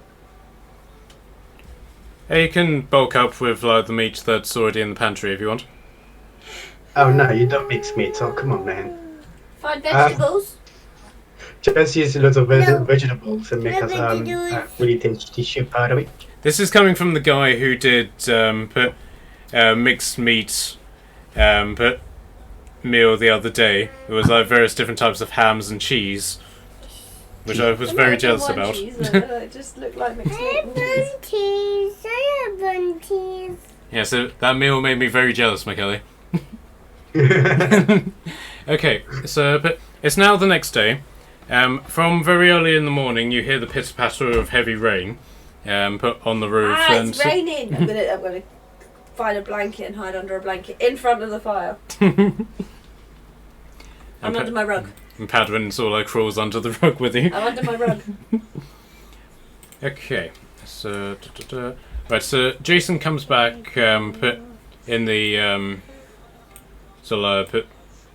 during the night, and he appears to be he appears to have hacked off one of the antlers of the Wendigo's head and has brought that with him as proof that the Wendigo is dead. Yeah, why did I not think about it? Fair enough. Which Ethan basically adds to his ballad, as it were. And so, if you guys want to all congregate in the main room.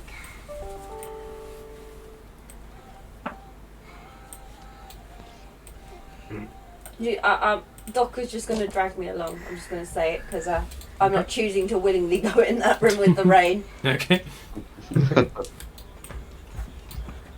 So I'm just going to sort of loiter behind Docker because he's sort of dragging me by my tail. I can bring you some more fire if you want. No, don't like the rain. I don't like rain either. I like bath time. Don't like bath time. Okay, so Scott basically addresses all of you. Is it? So, not only have you killed a Wendigo, but you've also killed a warlord of Esgaroth. Let me tell you, neither of those are small feats. And the fact that you did both of them at the same time, that's something not just worthy of song and admiration, but to be measured among the heroic acts of the greatest warriors of the land. Though no one will thank you for what you've done today, or yesterday. That's you. Bless you. Yeah, Bless you. though no one will thank you for what you have done, you have earned the thanks of both myself and the Alphas and the entire world. You have done the forces of good a great service. And with that in mind, I am happy and myself honoured to invite you into the Alphas as full-time members. As long as I don't have to go out in the rain, I'm fine. I cannot promise that, but as I said, there is a great reward for the service that you have done. We cannot give you treasure in forms of gold or silver. Unfortunately, our stores are not so complete. But in the war room, you may help yourself to any of the magical items that we have at our disposal. These aren't the legendary artifacts of ancient tales, but you will find use for them. Okay, so the items which you requested outside of this game are now available to you. Hey. Nice. So he basically goes over to this table. There's a bunch of bags of coins, basically sitting on the table, and what looks to be coppers, silvers, and gold. But he makes as if he's going to pick up the bag of silver, then seems to reconsider and picks up the bag of gold, and he then throws that to Morella. Thank you. And don't thank me straight away. I have one last task for you before you can become fully fledged members of the Alphas. There is, shall we say, an emporium, or an ink shop, shall we say, is in the red light district. It's called Zimbella's Artists. Go there, give her that, and she will know what to do. The rest of us have some things to discuss.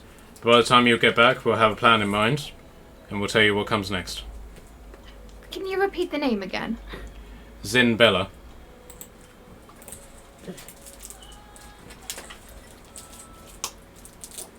So basically, the Thank shop is you. named after this person. And then Marilla's gonna go, red light district, like it's all pretty in red, like there's lanterns in red. That sounds cool. The area of town where you saved the sirens. Oh, so the oh, okay. Thank you. Okay. You may be there for a while, so it's probably best you head out straight away. And just remember, rewards come to those who are marked by the Alphas. He gives Kashan a meaningful look. I am really grateful to join this new family. I'm gonna make sure that nothing's gonna happen to everyone single of you. This is my words, and I'm gonna pat the little cat just behind me. This patron's going to come up to you. So, if we're family, does that mean I can call you uncle? I guess so. Good, because I've forgotten what your name is. Uncle. Good, Uncle. because I don't know what your name is. You can call me Chef. Hello, Chef. Uncle Chef. Or Hello, Chef. Uncle Chef. To you. Cool. Okay, so do you guys want to head over to this establishment? Yeah. So I have to. Well, if you want the reward, then you can... So Or you can stay here. I'm gonna sort of, can I like skirt around the edge of the buildings and stuff Yep. so I don't get covered in the rain. Okay. I'll take it under my new cloak. Okay. I still dockers. Okay. So What's you. that lizard with the hoodie thing and then running down the road really quickly with Docker's hood on? Okay, you may need to actually equip the items that I've given you in order to get their benefits, as it were. Did I already equip okay. them? I've given it to your inventory. I don't know if you've equipped it. Yeah. Yeah, I've done it. Okay. As we walk to the shop, Marila's gonna be dancing like the whole way there. Okay. Complete opposite. I've put my character in the shop. Okay. Complete opposite to the other one. We're just, she's just gonna be full on beaming, dancing, like humming under her breath, enjoying the weather. You're just like, I'm singing in the rain. Exactly. She thinks she's in a musical. Or you going to be singing the Rihanna song about umbrellas. Oh yeah, 100%, 100%, but like an old folk style version. You do realise we're going to have to record that now, so that Oh we can no, I am not singing unless you want Dance Cat for everyone to hear. Okay, so you basically come to the place that's called Zimbella's Artists. It's in a particularly run-down aspect of the city, and the place itself looks rather decrepit.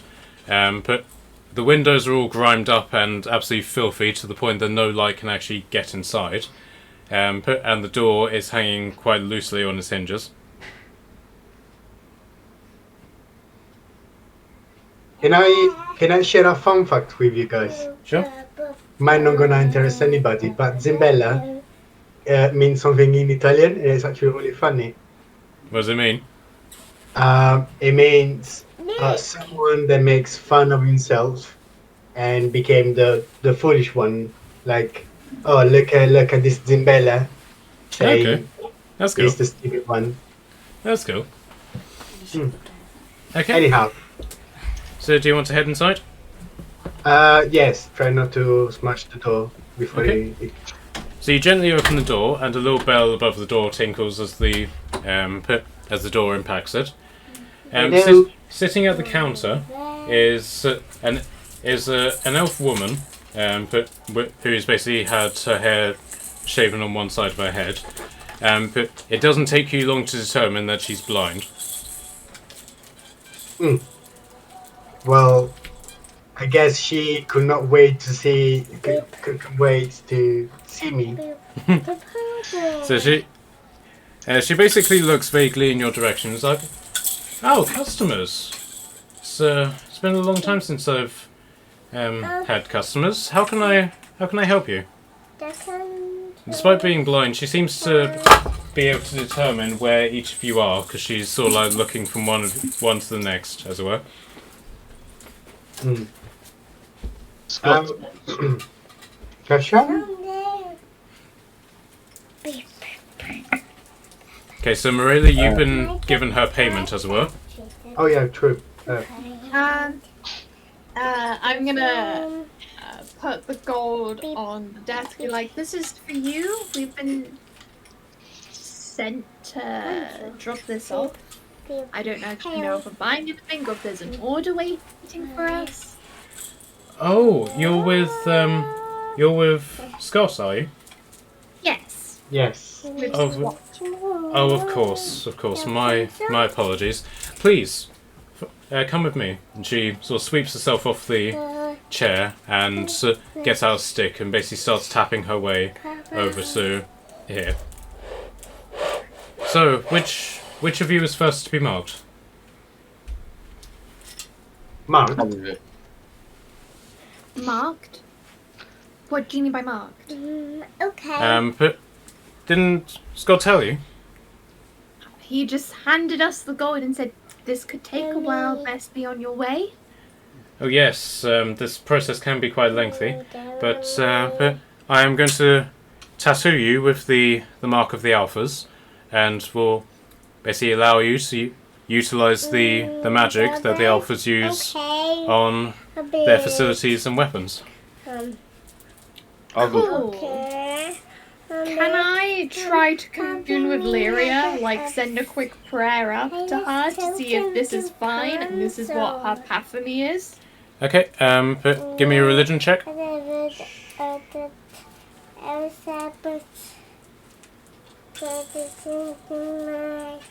That is a 21. Okay. There's nothing in your religion which dictates that you're not allowed to have tattoos other than the religions of the deities. It does have provisions in the case of like lewdness or symbols of war, but as long as your artistry fits in with certain conditions, then it should be okay. Okay, I'm gonna ask her, be like, what exactly are we getting tattooed on us? Like, is it something small and cute? Do we get to choose? What is it exactly? What would you like, honey? A So small heart, a star, a rainbow? So she points at Turek and basically says, "You, on the bookshelf over there," and she indicates this bookshelf. There's a big a big red book with a golden spine. If you could pass that to me. Okay. What the books are on the shelf? There are a number of various tomes, and but you do easily see the book that she's indicating. But if you have another look at the other tomes, they all seem to be books relating to various forms of art, or historical significance of symbology. I grab the book they traced to the woman, and I say, "Do you mind if I ever look around in the meantime as well?" Of course not. I mean, you may find the text a little bit obtrusive for obvious reasons, and she gestures at her eyes. The text is all raised, so you may find that the pages may be a bit stiff. I understood. Do you mind asking me how do you read those books? I'll show you. And she holds her hand out for the book. Okay. Hold on, what she does? She holds her hand out for you to pass the book to her. Oh, yeah, cool. So she takes the book from you and basically holds it upside down by the spine so that the pages all are falling out. And she seems to have developed this technique that when she does this and then immediately puts the book on a surface, it opens to the page that she wants it to. On this page is effectively various coloured versions of this symbol.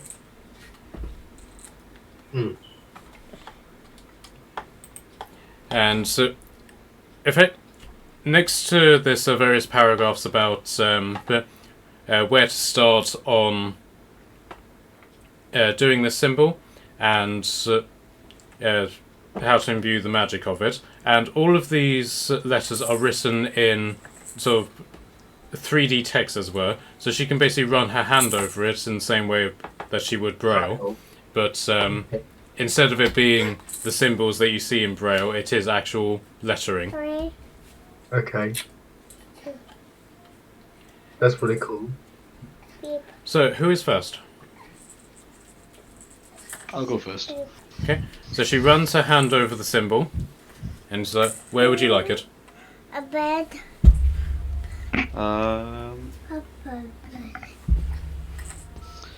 I'll just do it sort of Okay, bye, boy. on my chest, I guess. Okay, so she begins to prepare her instruments, which appears to be creating the ink from scratch and heating up her needles, etc. So you guys are basically going to be here over the course of the entire day. Beep, beep, So, McKelly, where do you want your tattoo? beep. On the back of the neck. Okay. Bed. Okay. Charlotte, where do you want yours? Bye, boy. She's gonna get it on, Okay. like, Beep, what's the opposite of the palm of your hand? Like, back of your hand. beep. On the back of your hand, Get it on the okay? back of one of her hands. So it's sort of like a henna sort of tattoo. Yeah, on Okay. her left hand specifically. Beep. Okay, nicely. I'm gonna have it on my snout just there. Okay. And Docker is going to be overly complicated and have it on the inside of his mouth. Okay. So the day. Why would not? So the day basically passes, but it's not necessarily evening, but it's late afternoon, and you have all now been successfully marked. She gives you various medicines to take just in the event that you have an allergic reaction to the ink, but she doesn't think that's a likely occurrence. Okay, so so Kashan, can you give me Can you give me an Arcana check, please? Ooh, Arcana. Oh no. Do I have anything for Arcana? Where is I'm a that? wizard. So,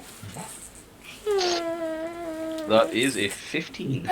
Okay, so the spear that Padwin gave you, but you feel some sort of power radiating from it now. And as you investigate it, you can see that there's runes on it, which you didn't see before. Wait, I missed that. What happened? He's basically found out that there are runes on Padwin's javelin that weren't there before. Oh. What'd you say? So are the runes similar to like the symbol, or like do I recognize any of the runes at all, or? You don't recognize it. So what did you get on your Arcana check? 15. Okay, but you do actually recognize some of the runes that you've seen just generally around various texts about the alphas, and you recognize some of them in the book that she's copied the image from, but you don't know what they mean. Okay. Cool. It's a shame you don't have a wizard in your group that you could confer with. Anybody know about this? I'm just going to sort of like wave it around a little bit. Well, yes, it's a stick. Arcana, yeah. Have we all been like tattooed now? Or? Yes, you're all marked. I mean, I guess I'll talk to the sort of magic users. 24 natural 20. Okay. See if anyone knows but, anything. so Natalie has translated the runes pretty much from memory. But you know that this is a very I nicked your spear and just sort of sitting with it. this is a very unique spear, one of a kind. This is known as the Van Helsing spear, and it's basically a spear specifically designed for combating the undead. Mm-hmm. But the runes also include but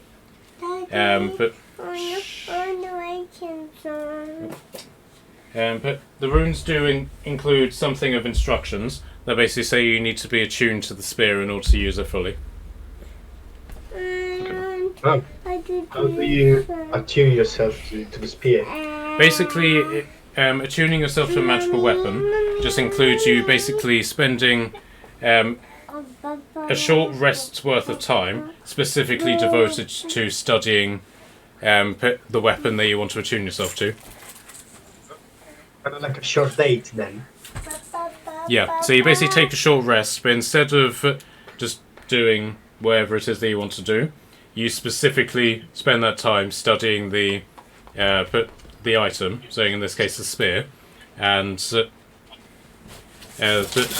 you will then be able to access whatever special ability that item presents to you. Is it something that needs to be done with every magical item, or just certain kind of item needs to be attuned to you? Basically, there's various different types of magical items. Some of them require attunement, others don't. But you can only have a maximum of 3 attuned items at any one time. How many? 3. Okay. So say like boots of jumping, for example. You can wear the boots and they just be normal boots for you, but if you attune them, you then get the ability to use them as a magical item. Okay. How does it work if you want to tune to a 4th item? Which one will be cancelled? I mean, the first one used or the last used, or you choose? It's one that you pick, but if you aren't particularly sure, then I get you to roll a d6 and half it, and whatever number that equates to is the one you get rid of. That's normally how I do it, anyway. Okay. Okay. So now that this is done, do you want to head back to the alpha base? Yeah. Okay. How late in the day is it now? It's late afternoon. The rain has stopped, and it's now been replaced with just like a sort of moderate level of fog. How long did it take for each person to get their tattoo? About 2 to 3 hours. Okay, never mind. Why? What did you have in mind? I'll come back. I was going to get the symbol of Lyria on the right back of my hand, but I'm going to come back for that. Okay. Well, I mean, I could say that your tattoos were particularly small and it didn't take as long, so she did 2 for you. Yeah, if that's okay. Sure. I'll pay for it as well. Sure, that'll be 1 gold. Lovely. She's expensive, honey. Yeah, well, she's a magical tattoo artist, which unfortunately you can't find on your standard high street. I need to say a blind one as well. Okay, so she basically says, feel free to come back should you be in the area. But the tattoos are now linked to your devotion to the alphas, shall we say. So should you feel the need to betray the alphas, the tattoos won't work for you anymore. The tattoos are very sensitive to these sorts of things. So yeah, so kind of like a magic connection between all the tattoos, all the parties of the alphas. All the same. Yes, exactly. So should you, for example, try to murder one of the alphas or one of their allies, then the magic of the tattoo will be denied to you. Okay. So we can't And what is banish the magic of Frank the tattoo? without losing the tattoo. What are the qualities of having this tattoo? So what was that? What are the other qualities to have this tattoo? Okay, so basically, you can now access things of the alphas, which have details of which haven't been revealed to you yet, that you couldn't do before. Okay. Okay. So, do you want to head back to the alpha base now? Yeah, I want to find out more about these tattoos. Okay. So, as you journey through De Winter, on the buildings, you're now noticing that there are symbols and runes plastered on the walls, written in various different fonts and put in different inks that you hadn't noticed before, which are written in both common and various other languages. But some of them just simply read simple messages saying the alphas are here, we're here to help. Others basically give instructions to stay at home or how to find the alphas and various different coded messages like that. Is there anyone that says stupid who read? Sorry? Nothing, just a bad joke. You can carry on. I'm sorry. Fair enough. Okay, so you're now back at the alpha base. And let me put everybody in the war room. Maya, I thought you wanted to do jigsaw puzzles.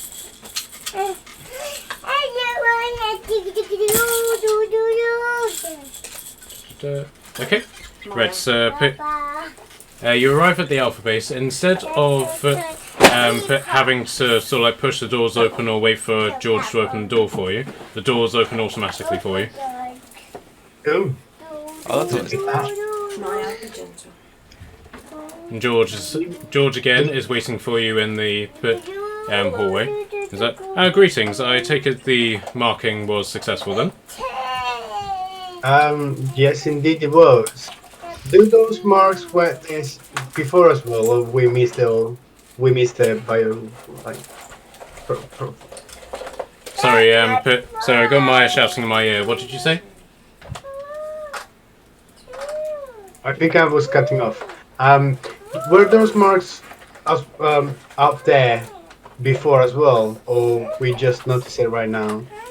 You are just noticing it now, sir. I myself am not marked, so I don't know what markings you are talking about, but I do know that the Alphas utilize coded messages throughout the cities that they reside in, and those are the notices that you're probably seeing before your eyes. Oh. And did you open the door for us? No, that is part of the magic of the Alphas. I am, of course, a doorkeeper, so it is my pleasure to open and close the doors for you. However, my service is no longer required for opening doors for yourself.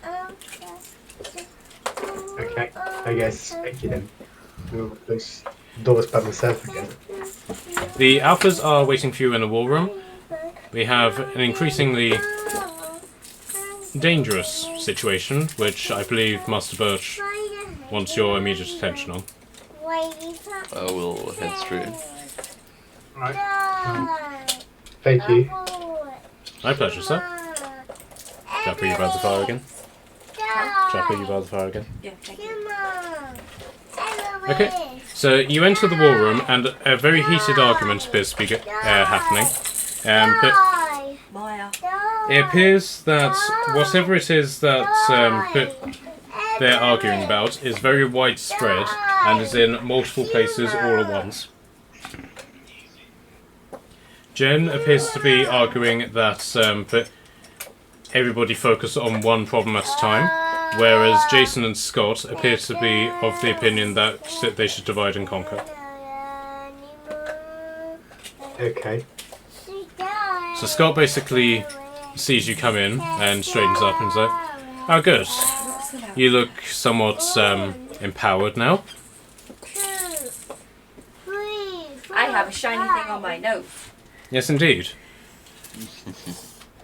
I will advise caution at who you would show those to.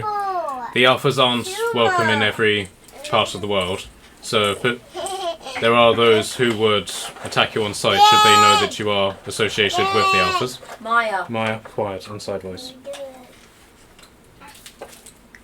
Marilla's gonna raise a hand and be like, does anyone have a So what was that? glove I could borrow then? Inside voice. Sorry, I can't hear you over Maya. Could you say that again, please? Does anyone have a glove I could borrow then? I got it on the back of my hand. I wouldn't worry. Just as long as you don't wave it around somebody's face, it should be okay. Somebody said face. As for the golden metal bracelets that were provided to you before, they are now somewhat superfluous at identifying yourselves as Alphas. So, should you find yourself low on coin, you can sell them. They are quite rare and valuable. Oh, Ooh. However, you may keep them for prosperity's sake, of course. oh yeah, I'll definitely keep it. They're shiny. So, to business. As we told you before, and he nods at Maria, present company accepted, of course, the threat of the warlords of Esgaroth is far more widespread than simply De Winter. And he basically brings up, rolls out a map of the Isles and puts it on the table. We have received word from our contacts throughout the Clinging Isles of strange happenings throughout the area. In Northerwick, we've received word that some sort of cannibalistic murderer is prowling the streets. Aqua Evada is under attack by mysterious water creatures. Athelorian, Sorry, mysterious what? water creatures. Water, okay. Blue Moon Spire is under attack by some sort of demonic threat which we've had limited information on. Ah. Minister Pedius is... well, we're not entirely sure what's happening there, but let's just say the elves that live there are somewhat... what's the word that I can say without sounding offensive? Idiotically superior in their mind. Oh, okay. He basically looks at you, Marilla, no offense. I think from what I've seen so far, none taken. Mossy Heston is experiencing major earthquakes. Major earthquakes. Earthquakes, but natural earthquakes or someone just...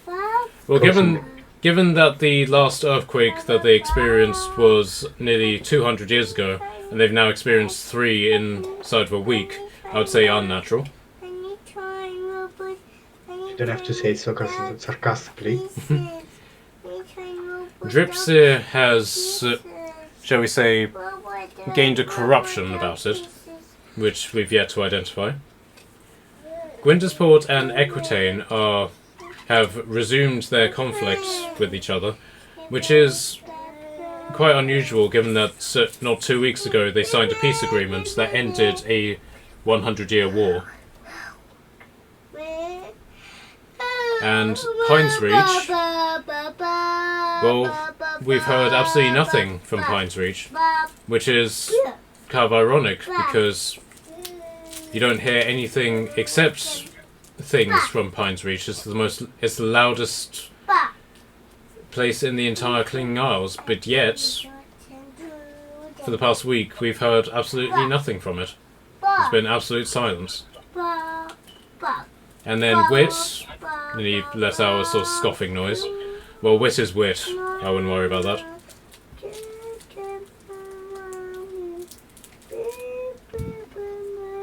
Okay, so what do you want us to do? Well, I'm afraid what I want in regards to your actions has come to an end. You are fully fledged alphas now, and so the decision is yours as to where you want to go. Ooh. That being said, he hastily adds, we will be heading to Northerwick ourselves. We need to organise a stronger level of defence, and we need immediate access to trade routes which are coming in through from the mainland to here, if we're to properly equip ourselves. So we'll be heading to Northwick to establish those trade routes, so it's less than advantageous for you to join us there.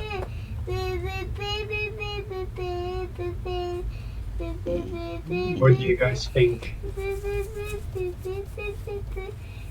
Well, oddly, I was thinking of doing the same thing and then like moving down the way. If we're gonna start sort of, you know, fixing things.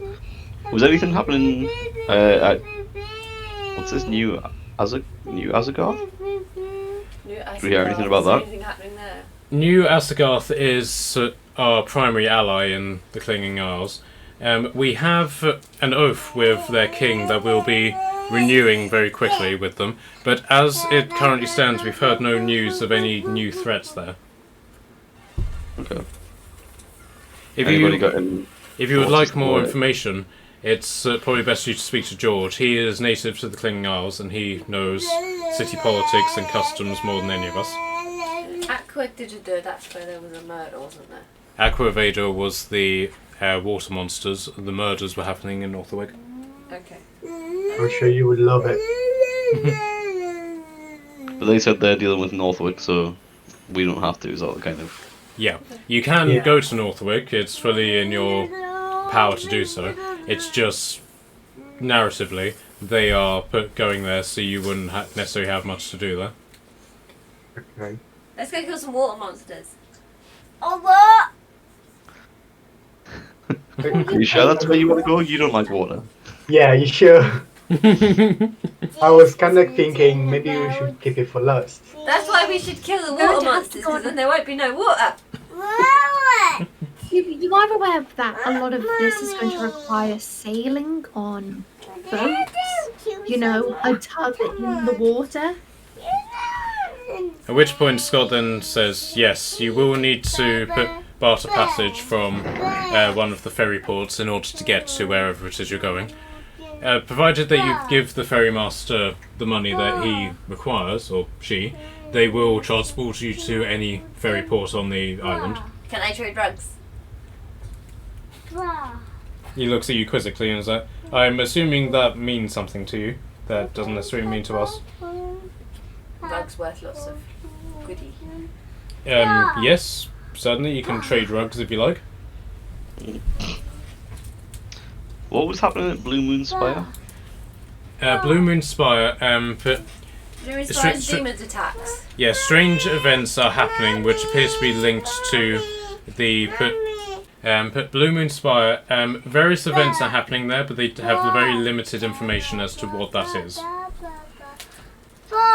Does anybody have any thoughts as to where we should go? Nat wants to go to Aquavida. But Blue Moon Spire actually spies me, I don't know why. Well, if you would like to discuss this in the other room, unfortunately we have our own logistics to discuss. I'll send George in, and he can help you decide. So back to there. So if you'd like to join George in here. Yeah, sure.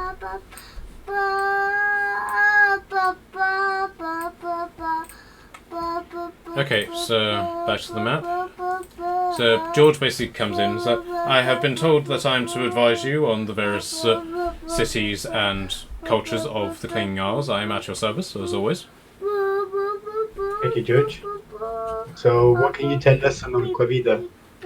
Aqua Aveda. It is a very mountainous region that is laced with interconnecting rivers and streams. It is probably the most, shall we say, war-torn of the Clinging Isles. When the Vikings and Danes that founded the Kingdom of New Asagarth came to this land, Aqua Aveda was their primary source of attention, and as a result, it was plundered very, very rapidly and very definitively. However, when the Celts of Blue Moon Spire declared war on the New Asgarthians, much of their military might was sent to fighting them, and as a result, it gave the people of Aqua Aveda time to fortify their river entrances to their land. It is now a heavily fortified land, and they are very wary of strangers. The Alphas have something of an embassy there. However, the ruling party, as at present, they do not appreciate Alphas in their entirety, as we are aligned with the New Asgarthians.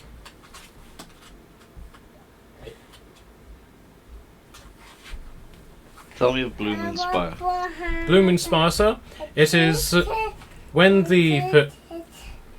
before the Saxons, the Vikings, and the Franks came to this land. This collection of islands was ruled by a collective of, shall we say, Celts.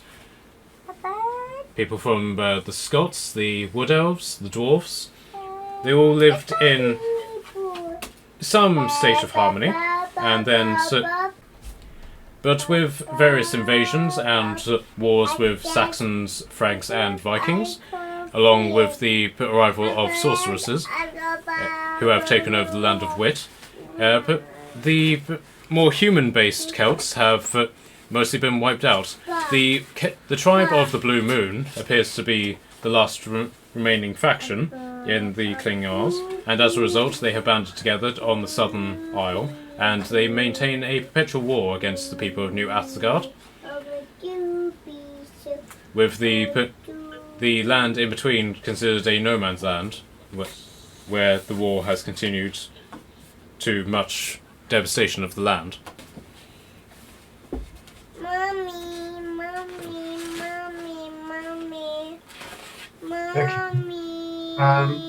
Maya. Do you have any suggestion for us for where we should, maybe a good idea where to start from? Or which one is the city/town that needs the most help? As for that, sir, I have limited knowledge. However, I would suggest that you avoid Northwick and New Asgard, simply because the Alphas will be making a journey to New Asgard very shortly, in a number of weeks, and I'm sure that Mr. Birch will require your attendance at New Asgard in order to foment the alliance with the Vikingers who are living there.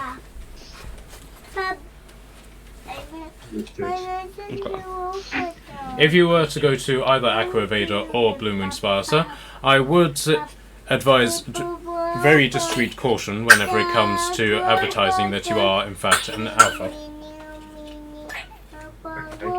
Does the alpha? So I think I missed this part. But does the alpha have a good part in Blue Moon Spire? They're at war with New Astagoth, so I think we can assume that. Yes, as my draconic friend has stated, Blue Moon Spire is in perpetual war with New Astagoth, so and the alliance between the Alphas and the New Asgardians is public knowledge. So you would need immense subterfuge if you were to go there.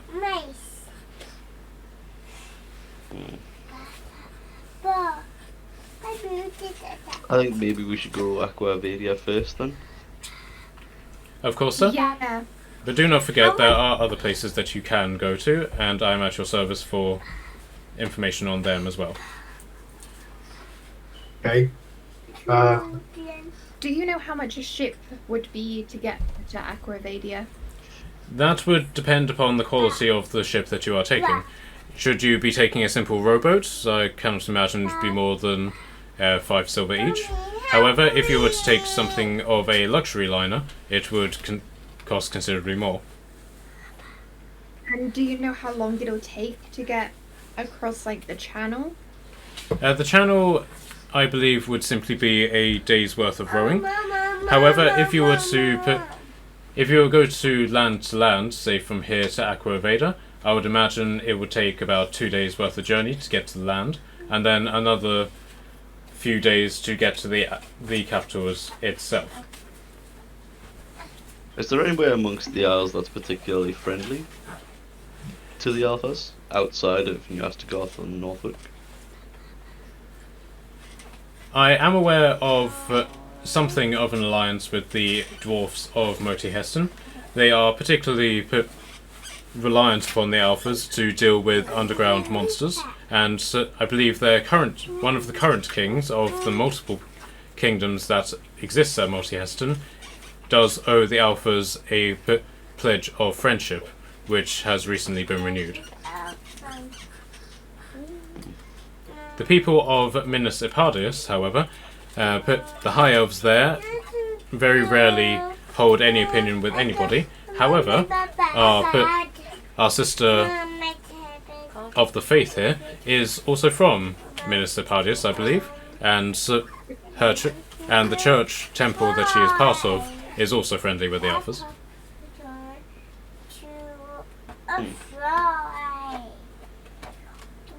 If we went there, it means I'd know where we could get lodging, but obviously I don't want my personal connection to get in the way of that. I'm happy to go wherever anyone else wants to go. That could make for a good place to start. It would be on the way to Moti Heston too.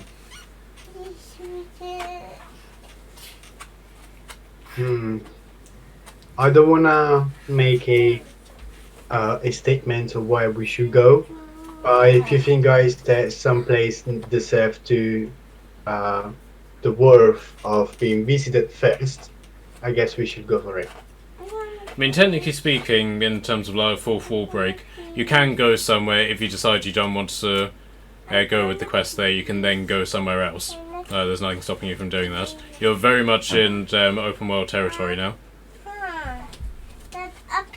Well, I think seeing as the only place that anyone's showed any sort of real interest in going is Aqua Avadia, maybe we should head that It way was just first. the first thing that popped into my head when I said it. Tormund seemed very interested in killing some water spirits. I'm quite happy to dry up all the rivers. Let's head to the mountains then. Let's Okay. do that. Okay. Yep. So you basically make your statement of where you're going to the Alphas. They basically, in their own way, give you their best. And Scott basically pulls you aside and basically says, we may not see each other for some time, but we have no idea where winds will take us and all that. So should it mean that we don't see each other for a while, be safe. Do not dishonor the Alphas, of course. And always remember, should you need help, there are ways that you can communicate with us, and we will send somebody to assist you. We will try to keep in contact as much as we can, but unfortunately we don't have any sending stones here, so we'll have to come up with more inventive means to communicate with you, aside from visiting you in person. Can I ask about the tattoos and the javelin? Like, as to what they actually sort of do? So, do you show him the javelin? Yeah. So, in among sort of asking about the tattoos, like, asking what they do, and I also pull out the javelin and say this also started to glow after the mark was complete. The mark basically unlocks the capacity to use the runic magic that has been placed on the alphas. The alpha base itself, as long as somebody lives in it, as it were, will grant you protection against people who want to, shall we say, rob and otherwise break in. There is magical protection on all of the alpha bases throughout the world, and as long as somebody who is part of the alpha tribe, shall we say, is present there, then you will be safe, and also any items that you decide to leave there will also be safe. But you as alphas can also nominate to bring people in. However, be very wary of that, because once they're obviously in, and they can do whatever they want to betray you. So be very careful of that. Words to live by. In terms of this javelin, I was wondering where this went. This is the javelin of the Van Helsing. It's basically used to deal damage to all things undead, zombies, ghasts, ghouls, even lesser vampires. So, if you attune yourself to it, then I would advise you to don't read a book whenever you attune yourself to it. I'll just leave it at that. Okay. Good to know. Okay, so I won't get you to take a long rest as you haven't actually done anything, but you basically wait until morning, and then you guys can basically set off from there. Yeah, sounds like a good Did we plan. get our magical items? Yes, you got your magical items. So, Kashan, do you want to attune yourself to the spear? Yes. Okay, so as I said, D&D Beyond isn't letting me do this, but you've basically gained the ranger's skill that you now have a favoured enemy, which is undead. Ah, okay. So what this basically gives you is, if you need to make an investigation check that has anything to do with undead while you are tuned to the spear, you get advantage on it. Right, okay. You get advantage on tracking them. And also, should you use the spear against an undead, you do double damage. Oh, okay. But as I said, D&D Beyond isn't letting me do that, so if you will, just make like a note or something, or I can put that in your notes section or something. As for the rest of you with your magical items, I don't believe you need to attune to those, so you can basically just equip them as normal and have the put the bonuses applied to that. Okay. So, McKelly, in regards to your one, do you want me to go through what that gives you? I've been looking into it, and yes, I've got it. It's +1 to attack rolls and damages, and makes my attacks count as magic. Yes. So I have to say though, that the magic part is something that I acquire at level 5, 6, something like that. I guess it's 6. what was that? The magic part, you know, when my attack is calculated as magic attack. Yep. It's something that I acquire myself. The monk acquires itself at level 6. But yes, for the time being, it's still 3 levels to go. I mean, 2 levels to go. Yep. Get 6 points. Yeah. So once you get to level 6, you can simply use it for the +1 bonus, or you can sort of like trade it up for something else. Yeah, that's what I thought as well. Okay. Okay. So are we okay to leave it here for this week? Yes, of course. Yep, perfect. Yeah. Did we decide where we were going? Aqua Veda. I missed it because of the kids. Okay.